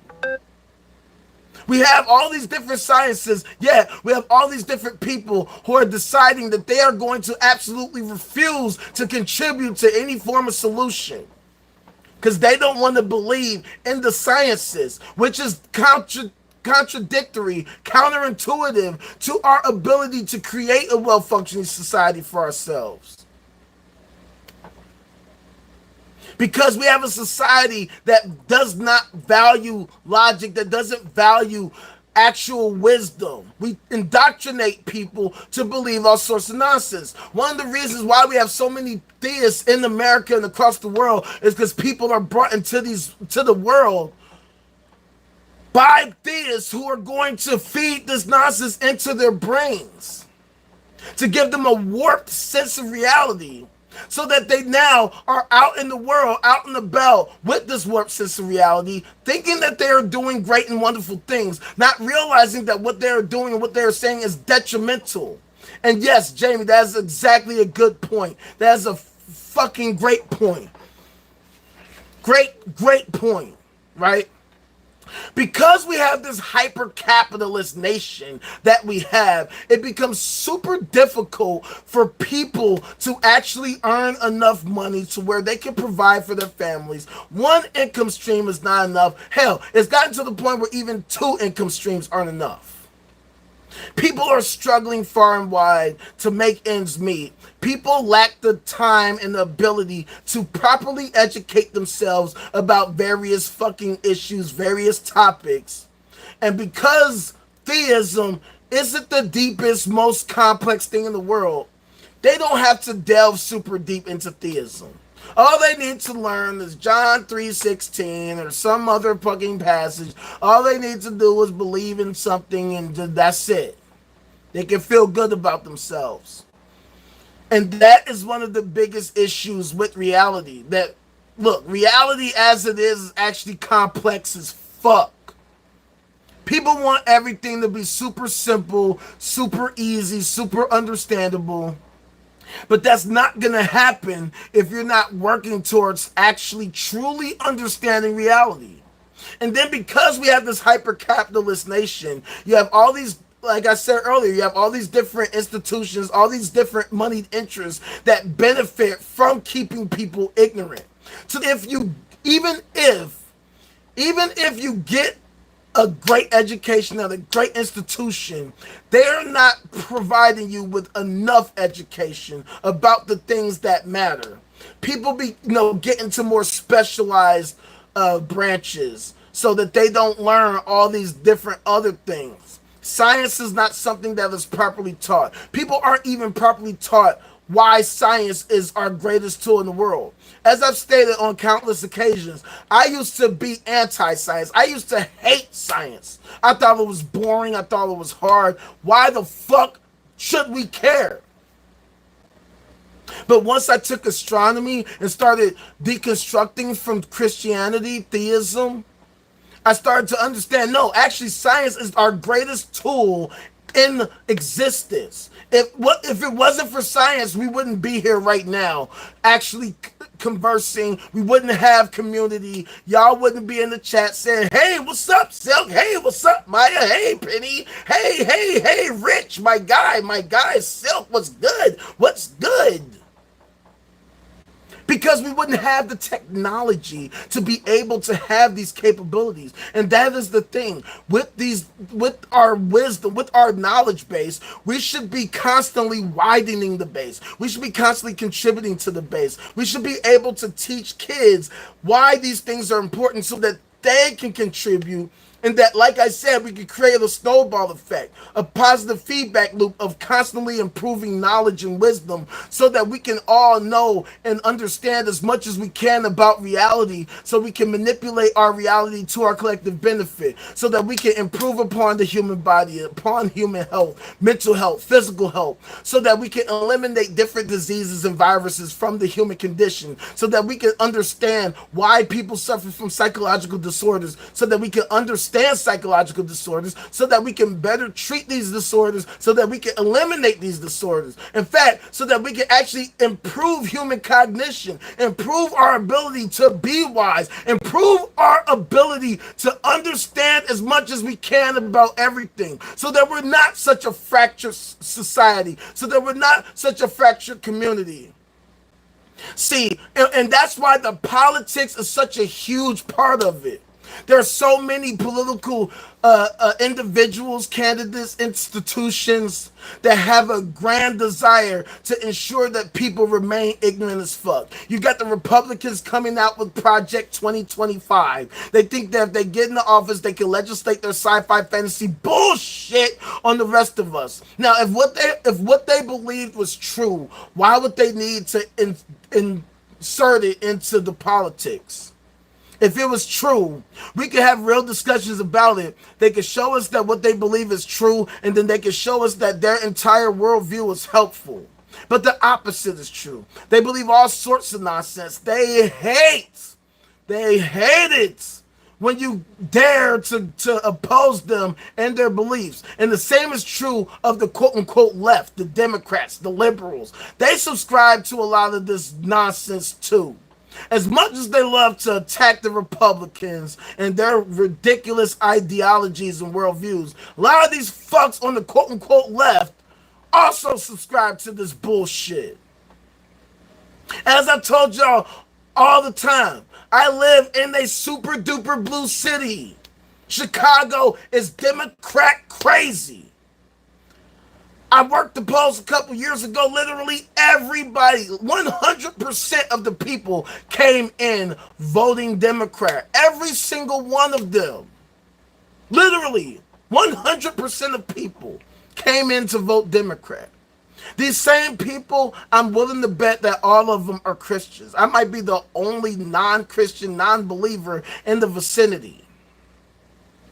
Right? And so I turned to one of my fellow poll workers and asked her, if everybody votes Democrat, and the Democrats were so amazing, then why do we have the state of affairs that we have here in Chicago? Why is there all this violence and nonsense and mayhem that we see in Chicago?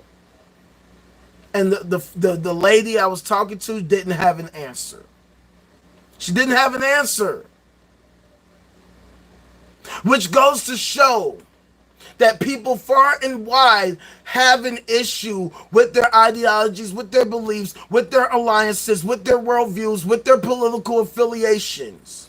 Which is why we have to rethink how we go about doing things. If we are truly sentient and sapient beings, then that means that we need to really reflect on our ideas, reflect on our stances, reflect on our attempts of understanding, reflect on our desires and our goals and aspirations, our worldviews and all of that. Because if supporting either of the two parties was useful, they would be able to demonstrate that on a constant basis. As I told y'all, on the Global Peace Index, out of 163 countries, with one being the most peaceful and 163 being the least peaceful, when Trump took office, the United States ranked 126. Now, after 4 years of Trump and nearly 4 years of Biden, we rank 132, which means that regardless of which of the two parties are in office, we are failing and failing more and more to ensure that we have a peaceful, well-functioning society. Which means that we got to rethink how we organize ourselves politically as a civilization. Because if both of these parties are showing to fail miserably to help us create a well-functioning society, we got to go back to the drawing board. We got to figure out what a well-functioning society looks like. And then we got to decide we only want to support those that actually want to help us create a well-functioning society. Because the biggest issue right now is that both of the two major parties, they cater to the rich, the banks, and the corporations, because as a result of Citizens United versus FEC and McCutcheon versus FEC, the floodgates has been open for political spending. So these organizations called super PACs can donate, or should I say raise, unlimited amounts of money for any of these candidates, any of these political candidates that are running for office, and they decide what the policies are going to be. They say, hey, we're going to raise money for you, but we're not going to give you the money unless you assure to us that you do this and that and this and that and this and that when you get in office.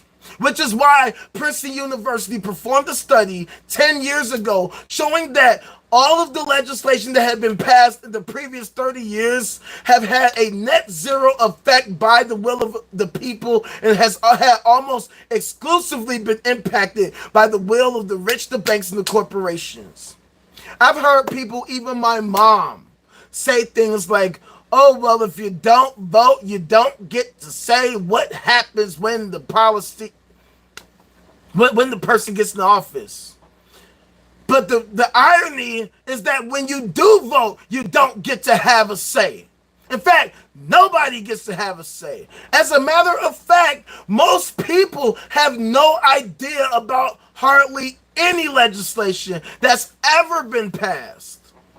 You ask people, hey, what are the best pieces of legislation that so-and-so and such passed? Most people won't know other than like certain specific things, like say Obama. They might can say Obamacare, or they might say gay marriage, right? And then we can question different aspects of these things, whether or not they were actually good. Obviously, I'm pro-LGBT. So obviously, if you want to get married, I don't give a fuck, as long as you're not attacking kids or abusing anybody against their will or whoever.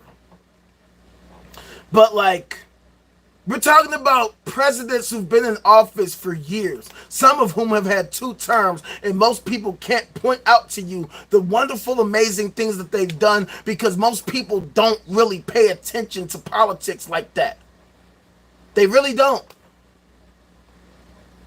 And like Jamie was alluding to, most people don't have the time to or the desire to. When people get home from the long hard day at work, they just want to kick it. They want to hang out. They want to go out with their friends. They want to watch TV, play video games. And of course, I don't have a problem with that. But at the same time, when you have a populace of people that are not keeping themselves abreast on the goings on that are happening in society and the goings on that are happening in politics, how can we ensure that we create a nation that values knowledge, that values wisdom, that values improving upon our knowledge base? When the people who are in the position, who are the leaders of society, also subscribe to these ridiculous ideas and actually work vociferously to ensure that their bullshit ideologies get a huge platform, and then they silence those of us who dare to challenge their beliefs and their nonsensical ideas. Which is why I created the no cap zone, which is the reason why I had to create the no cap zone, because almost everywhere else it is nearly impossible to have a real conversation about any of this shit, because so many different people don't want to acknowledge the fact that they just might be wrong. People are so egotistical. People are so emotionally wedded to their ideologies that they can't even possibly consider the fact that they could actually be wrong about something, that they might be misinformed, and that they need to go back to the drawing board. People are too stubborn to admit that maybe they don't know what they think they know, which is why it becomes difficult to talk about things. That's why everywhere we go, they always say there's two things you can't talk about: religion and politics. Because they always lead to arguments and debates. But the question is why? Why do they lead to arguments and debates? What is the reason why we are having debates when we have the scientific method now? Because now even science is something that's up for debate. Now, people are doing everything to question the authenticity of science, even though we have devices like this that allow us to talk in real time despite being potentially thousands of miles apart from each other. And this is why it becomes so difficult to communicate, despite the fact that we all have these devices, despite the fact we all have these different apps, that we all have the same access to information. People determine what information they want to consume and don't want to consume. There's information that they value and don't value. And it becomes difficult to separate the fact and the fiction, because there are way the fuck too many people who subscribe to fiction, which is why we as people have to work diligently to fight against the willful ignorance that has pervaded our society within the past several decades. We need to ensure that we are creating a society that's conducive of valuing knowledge, of valuing those who seek knowledge, right? Even back when I was in school, I was ridiculed all the time for being the nerd, because I actually cared to know what the hell I was talking about. And the irony is that while I was being criticized for being the nerd, people always came to me to help them with their homework, or to do their homework, or to help them cheat on the test. Because of course I know the answers, because I'm the one who's been doing my homework this whole time. They did not. So they needed my help to answer the question. When I got in trouble, it wasn't because I was cheating, even though I'm not going to sit here and act like I never cheated. Like, I'm not no perfect person. I definitely cheated in my time. But most of the time I got in trouble because I was helping somebody else cheat. Because I did the homework. I did my work. I wrote the papers. I studied for the test. So I never ever had a problem with exams, ever. I was never one of those people that would get nervous at an exam. Because I did the work and I did the study. And if anything, I was up all night trying to cram so that I could at least pass this exam. But I never ever had performance anxiety with exams. If anything, they were annoying. Just wanted to get them out of the fucking way. Well, now we have to deal with the big exam, the huge exam, the human exam. Are we going to pass or not? Are we going to pass, or are we going to pass? Like, die. Right? Because see, this is one of the reasons why I talk about things like the Fermi paradox and the fucking the rare earth hypothesis, the great filter hypothesis. Essentially, we have not been able to discover aliens, despite the fact that there exists billions of galaxies with billions of stars and who knows how many planets and planets and moons. It could be that we're the only ones in the entire universe, that we're the first ones in the entire universe, or that there are all these different civilizations, but that for some reason they hit a wall, that they hit an asymptote that prevents them from advancing past a certain point. So this is the test of humanity right here. This is the test of our wisdom, our sentience, our sapience. Do we want to continue to survive? Is survival the thing that we want in the world? Do we want to ensure that we can survive and thrive and create an even better world for ourselves and each other? Because if so, that means that we have to really work diligently. And we got to face our biggest fears, our biggest problems. People who think they know it all, they're going to have to just accept the fact that they just might be wrong. And we got to fight these people diligently because they will not stop. They think that what they're doing is right. They think that what they're doing is awesome. Wow, that's crazy. R.I.P. to my guy. No, I just got a notification that one of my friends is on TikTok. My friend passed away earlier this year. Yeah, thanks for reminding me, TikTok.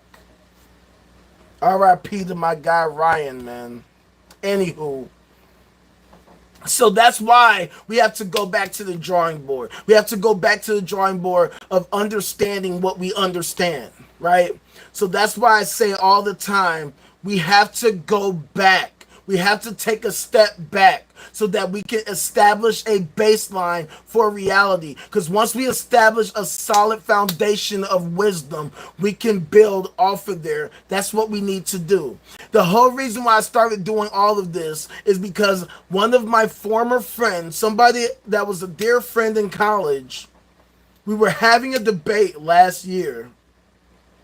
Well, we were having a conversation last year. Fam, you do not have to announce that you'll be right back. It's cool, fam. Do what the fuck you gotta do. Just do it. Just do it. Just go do it. And then when you come back, come back. Even though I'm probably not going to be streaming for too much longer. But, by the way, hit that like and hit that subscribe. Turn on that notification bell. We do this every day, 2 p.m. Central Standard Time, talking about reality, talking about existence, talking about who we are as people and what we are aiming and hoping to accomplish, right? We have to really seek to understand understanding. We have to seek to understand reality as it is and not as we hope it to be. Because the more that we truly understand it, the better equipped we will be at improving upon everything, improving upon the human body, understanding why all these horrible things happen so that we can prevent it, so that we can actually change it. Exactly. Exactly. And see, that's one of the things, Jamie, that's one of the biggest issues that we have in our society. It's almost like a badge of honor saying, yes, I don't know shit. I don't know anything. I don't want to know anything. I like my lack of knowledge. It's so amazing that everything is whack as fuck. It's so amazing that all these horrible things happen. Yeah, I hate it too, but you know, what are you gonna do? But that's what happens when you have everything owned by, I'm not talking to just you, fam. There's other people here too. That's why it's so good. I don't know who the fuck is here. And especially with this chat, I don't know why in the landscape section the chat just can't stay there. It keeps disappearing every time somebody says something. But whatever, at least it's still working. So that's what's up. Yeah, I tried something different. We went landscape today. I didn't know we could go landscape, and I figured it out. And I was like, oh, could have been doing this whole time. But like, of course you are. Of course you're here. Cause you know what's up. And I ain't seen you in the Discord, Maya. Where you been at? Where you been at? You know we gonna be in the Discord after the live, kicking it, chilling. But it's all good, you know what I'm saying? I'm not tripping. Because we're gonna keep this thing going no matter what. So if you haven't already joined the Discord, the link is on the page. You know what the hell to do. We're gonna shoot the shit, kick it, build, watch some shit, have some dope, deep conversations, and we're gonna keep it going. Alright, I guess that's an acceptable excuse. I guess you should probably do that. You should probably do that, I guess. And we need more people like you doing that and doing it at a high level.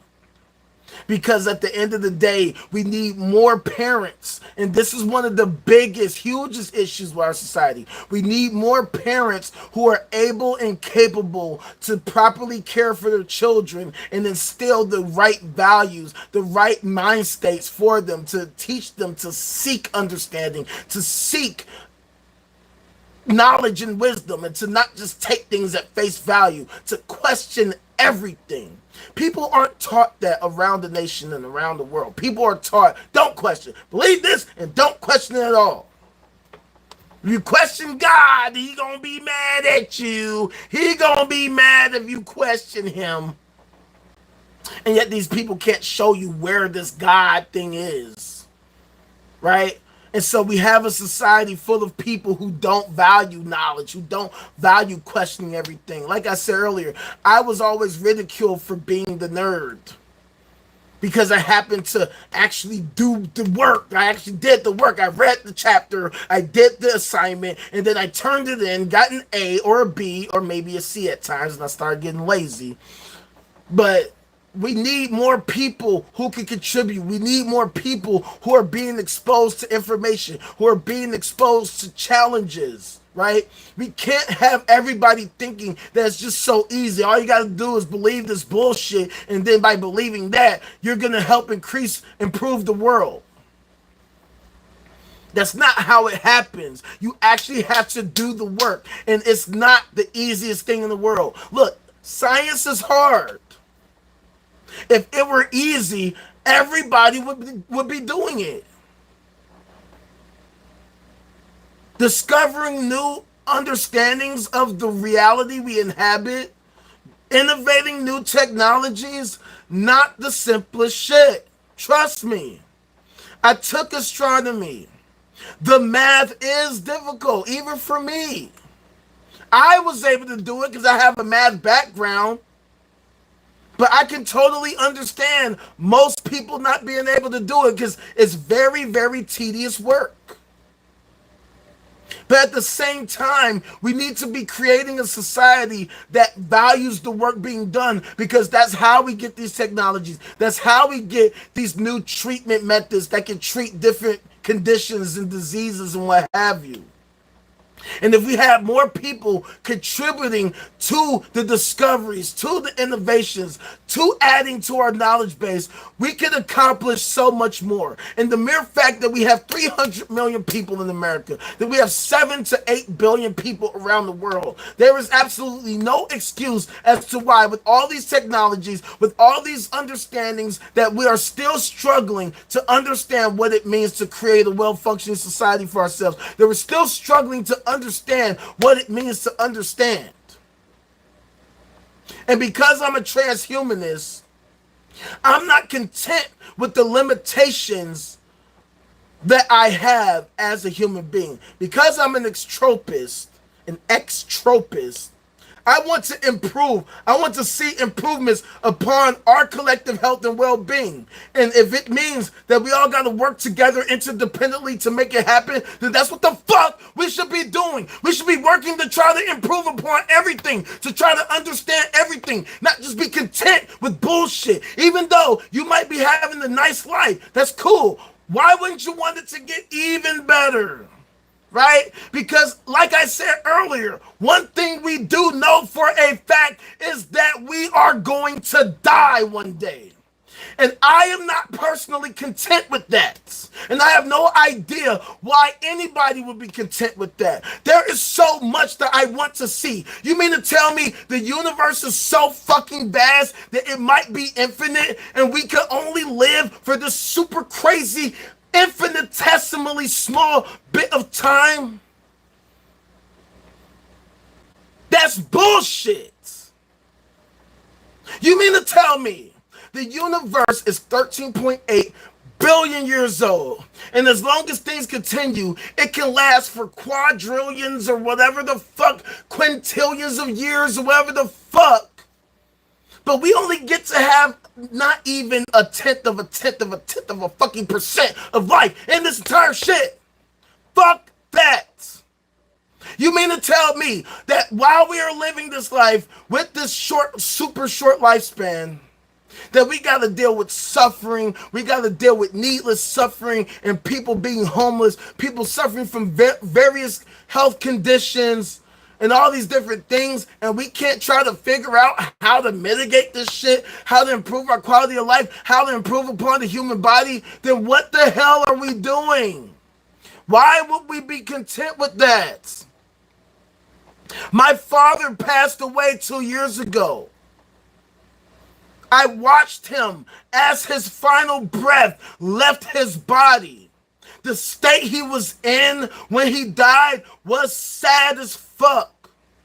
For the last couple of weeks of his life, he completely stopped eating.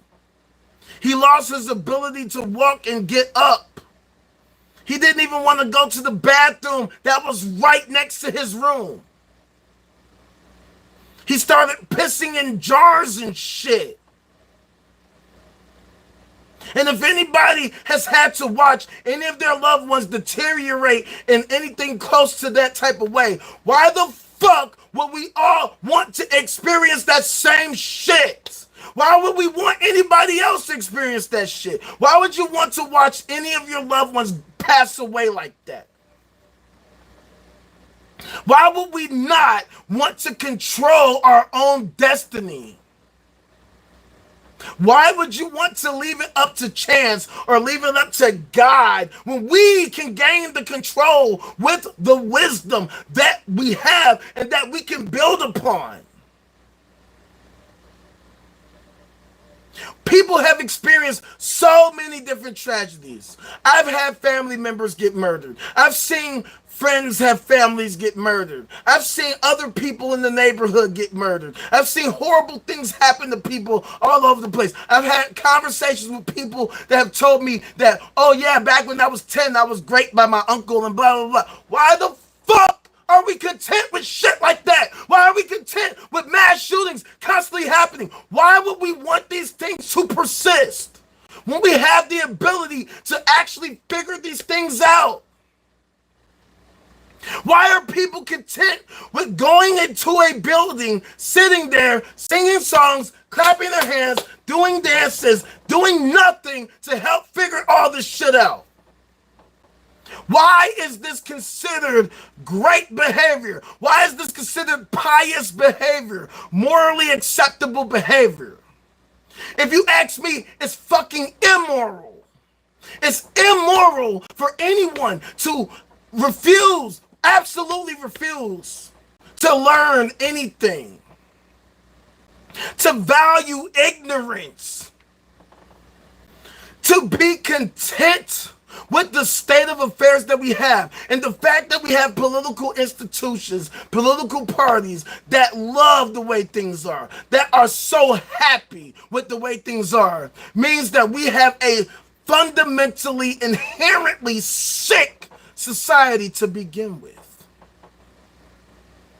We have a mental health crisis because if you ask me, it's fucking mental to be happy and accepting of the current state of affairs. Why the fuck would you be happy to see people getting killed fuck all that censorship shit.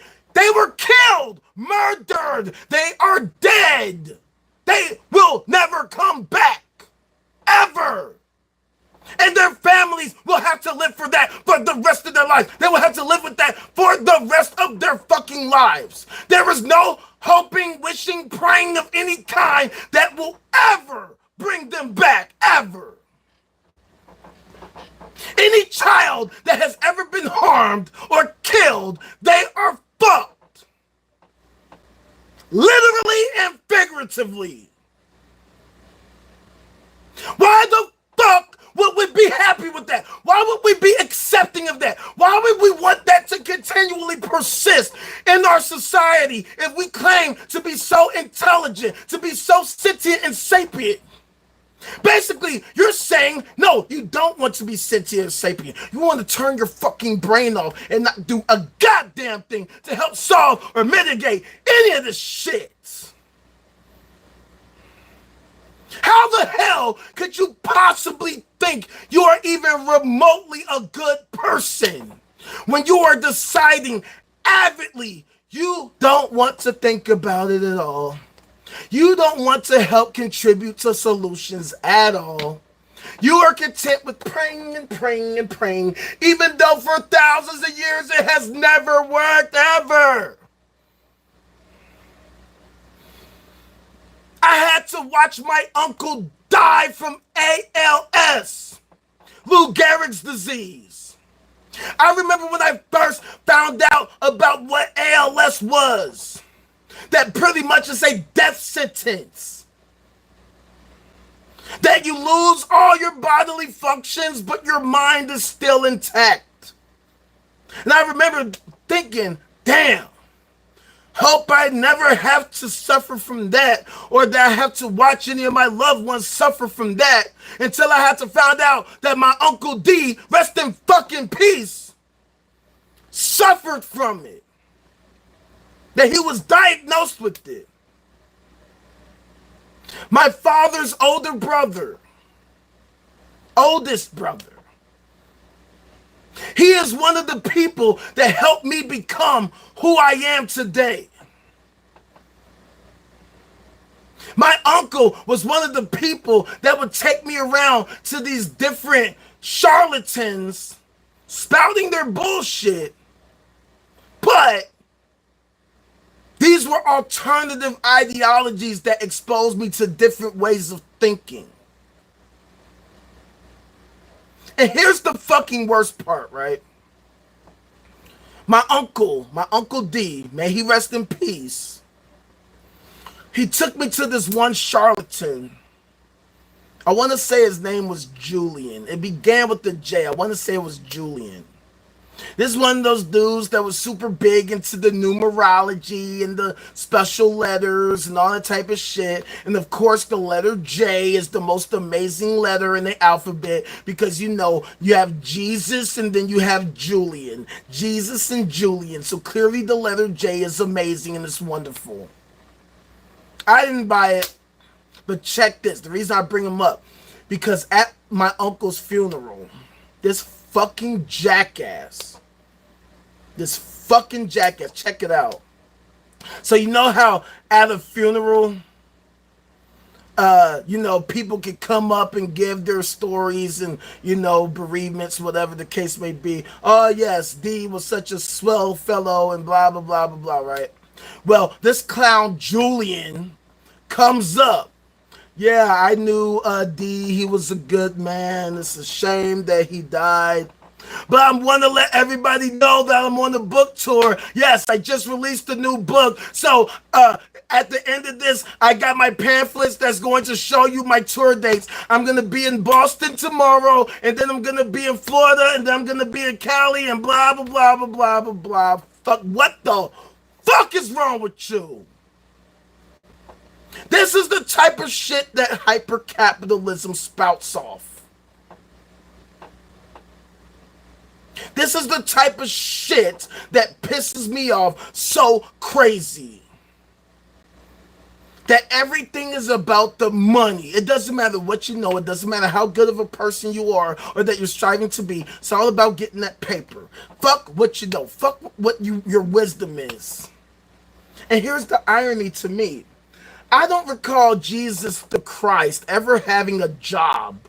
I don't remember people saying, oh my God, Jesus broke as hell. That dude is lame as hell. He ain't got no money. He ain't got no drip. Where's his ice at? Where his dollars at? It's all good. It's all good. See, I'm the type of person that lives in reality. So fuck these charlatans and goofies and clowns. Fuck them. That's why I have very little respect for these people. I understand that the charlatanry provides them with the way of life, but it's a goddamn shame that people are gaining profits, selling lies, selling dreams, selling bullshit, selling a product that doesn't even exist, that can't even be shown to exist, that can't even be shown to help humanity in any tangible, meaningful way. So while Julian is talking about all of his fucking favorite numbers and letters and all that type of shit, he ain't contributed a goddamn thing to reality. He hasn't contributed a goddamn thing to how we can solve all these different problems. All this numerology shit. Look, if I wanted to, I could get on here and bullshit you all to death and tell you guys, see, the numbers 10 and the numbers 15 are the greatest numbers in the world because my birthday is on October the 15th. So therefore, if you see a 10 or a 15, that means it's going to lead to your lucky stars, because trust me, that's how it works. The numbers 10 and the numbers 15 in your life, they were going to serve you to do blah, blah, blah, blah, blah, blah, blah, blah, blah. Fuck that. They're just numbers, fam. They're numbers. They don't mean anything. In the grand scheme of things, what the hell? How the hell is that shit helping us find a cure for ALS? See, it's so easy to talk about all that Jesus shit when you don't have to watch your family member deteriorate and waste away knowing damn well how it's going to end. And the sad part to me, the saddest part of it all, my entire family is still Christian as fuck. Their hopes and their prayers and their wishes didn't do shit to solve any of that, and yet they still subscribe to these ideologies anyway. Even though they haven't showed us how these things help us solve any of these problems. And that's why I have such a huge problem with these ideologies. That's why we have to talk about sentience and sapience and how these things actually matter. Why these things can actually help or hurt us.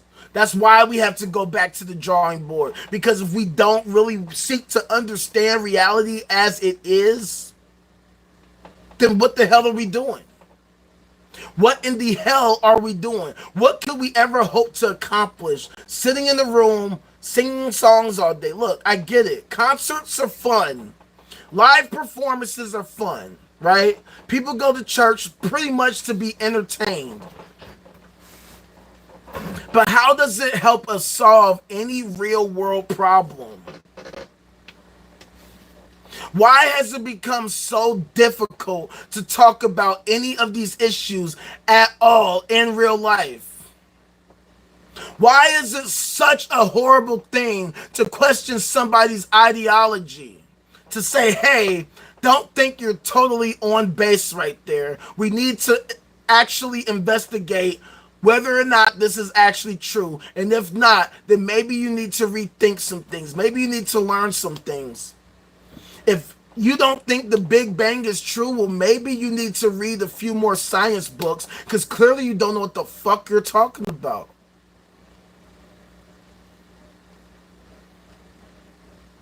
Because what is wisdom? You're not wise just because you're old. You're not wise just because you had a lot of experiences. Because if you don't learn and if you can't relay this useful knowledge to somebody, then what the hell is the point? What the hell is the point? What are we trying to do as a society? So we need to create a society that values knowledge. We have become so hyper capitalist that that everything's about money. Everything is about the pursuit of money, the pursuit of resources, hoarding resources, individualistic bullshit, egotistical nonsense, delusional bullshit, ignorance. But the question is, what is it all for? In the grand scheme of things, what are y'all hoping to accomplish? I get that people want to enjoy life. I get that people want to have fun. But it's kind of hard to do when you have these terrible conditions with people living in poverty, people being abused left and right by members of their family, members of their neighborhoods, where people are struggling to make ends meet, where we have a society that does not care about the community, that tells you to fend for yourself, but vote for us anyway so that we can refuse to actually help you in any tangible, meaningful way. This is not sufficient for creating a well-functioning society for ourselves. We have to get truly wise. And by getting truly wise, in order to make that happen, we have to come together and have real tough conversations. People are going to have to change their minds. We're going to have to sell them on the idea that we have these better ideas. That we have these ideas that not only are the best ideas, but that will set us up for success, set us up with the ability to not only survive, but thrive as a well-functioning society that is actually properly educated, that is helping to educate each other so that we trade information, so that we can use that information wisely to help create a well-functioning society working interdependently with synergy instead of being so fractured, so separated, so disconnected. Like I said on my song Oprah and Gail, which you can find on the Ultimate Rage Furious Styles Volume 1 mixtape, available in my Discord under the OD9 music section. I say we got Wi-Fi, but the people don't connect. Right? Like, okay, we're connecting, ironically, on Wi-Fi and what have you. But it's a metaphor for the fact that despite the fact that we have all these technologies, that we have become more fractured as a society, that we don't know the people around us, that we don't forge relationships with people around us. My homegirl Penny here talks all the time about how she's non-social, how she is not keen on kicking it with people because we got a lot of fake ass, snake ass people out here that are difficult to trust because they have ulterior motives or they're just goofy as fuck. They make life difficult for us and each other because they don't want to show that they are good people. They don't want to contribute to our human progression. They don't want to contribute to our evolution as a society. I have cut off so fucking many people in my life because they would hit me up, bullshit me to death, but not want to do anything to actually help me in any tangible, meaningful way. But the fact of the matter is that if we want a well-functioning society for ourselves, we are going to have to get real with reality. We're going to have to seek understanding. We're going to have to seek knowledge, seek wisdom. We're going to have to constantly question our views and our ideology. We cannot be content with just saying, well, I believe this, therefore it's true. No, we need to actually connect with each other. We need to actually challenge each other. I don't want you to just take what I'm saying at face value. I welcome the challenge. I welcome you to tell me, hey, I don't think you're right about that one, so that we can have a real conversation about everything, because that is how we build our collective knowledge base. It doesn't happen with me just saying some shit and you just taking it at face value. We have to challenge each other. Because look, I don't always get it right. I've been wrong about a very many things. But see, the difference between me and a lot of people is that I actually want to know that what I am thinking and what I'm believing, what I'm feeling, that what I'm saying is rooted in reality, that is buoyed by the truth, that is buoyed by the fact, that I'm not just talking out my ass. That's why I had to create the no cap zone, so that we can have real, genuine conversations. I don't expect everybody to agree with me, because if they did, I would be the guy by now. I would already be the king of the world. But see, this is what makes it difficult for us to progress as a society. Not everybody thinks like that. Not everybody wants to know that what they believe is true. Some people just want to believe what they want to believe, and they just leave it at that. People will work so hard to fight against challenging people. Why you gotta challenge them? Why can't you just let them believe what they want to believe? They're not harming anyone. So why can't you just let them believe what they want to believe? Because it is harming us. What are you talking about? Everybody's being harmed. Well, mass shootings like what just happened in Georgia happened. These people believe that not doing shit is the way to go. And I'm sorry, I'm not content with that. That is harmful. That is harmful to a well-functioning society. We need to be working together interdependently with synergy to actually solve these issues, not leaving it up to chance, not just hoping and wishing and praying, hoping that it magically happens, because guess what? Magic is not real. It's not. If it was, then it would be real, and you can show me, and then you can magically fucking join my Patreon, which the link is on my page, and then you can magically fucking donate $100,000 to my Cash App, $ the ultimate rage, and it'll just magically appear in my account. You can just say, hey, God, fix this, and it'll be fixed, and that'll be it. All right, holla back. I'm not going to be on here for much longer anyway. Been streaming for 2.5 hours already.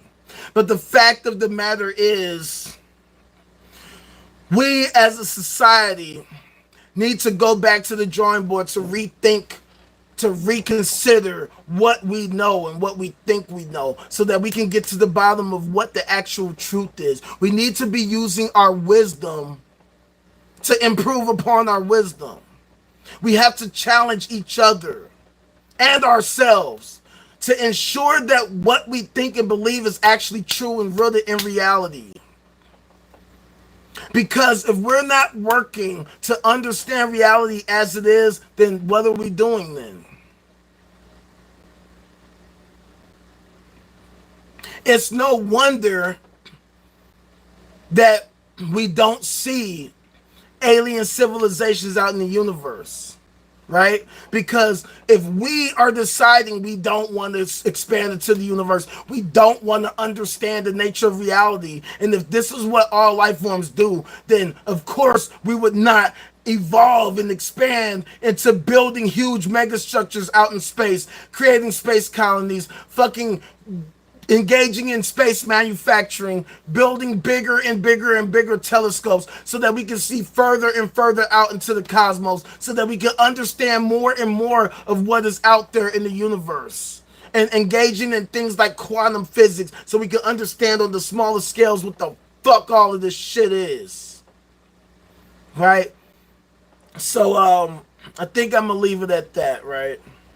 So if you haven't, hit that like button, hit that subscribe button, turn on that notification bell. We're doing this practically every day for the most part, at 2 p.m. Central Standard Time, where we're talking about reality and how we can improve upon our society, working interdependently with synergy to create a well-functioning society for ourselves, with the hopes of advancing and improving and evolving such that we can master the universe, so that we can master our nature, so that we can improve upon our nature, improve upon our human health and wellness, so that we can actually all enjoy life, and not just only some of us, not only just some of us at certain times, right?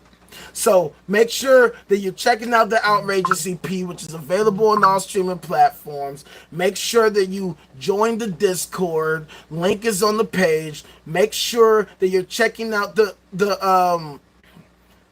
Ultimate Rage on all these different social media platforms at the Ultimate Rage. Facebook, Threads, X, fucking IG, Snapchat, all that shit.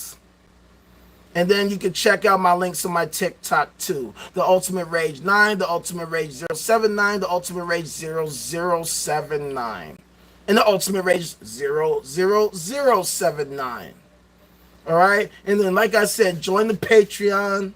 You can get access to all kinds of behind the scenes bonus content. Just dropped a new song this past weekend. Check it out. Me and my guy from high school. And we're gonna be heading over into the Discord to chop it up, shoot the shit, kick it. Alright? So if I don't see you tomorrow, then enjoy the rest of your evening and your week. We'll be back tomorrow to bring some goddamn sense to reality. This has been the No Cap Zone, where we have a strict dress code. Knock it the hell off with that cap and shit. It's time to keep it real so that we can bring some sense to reality and turn that sense into dollars. Now, what do you say? Shall we? Holla at your motherfucking boy, man.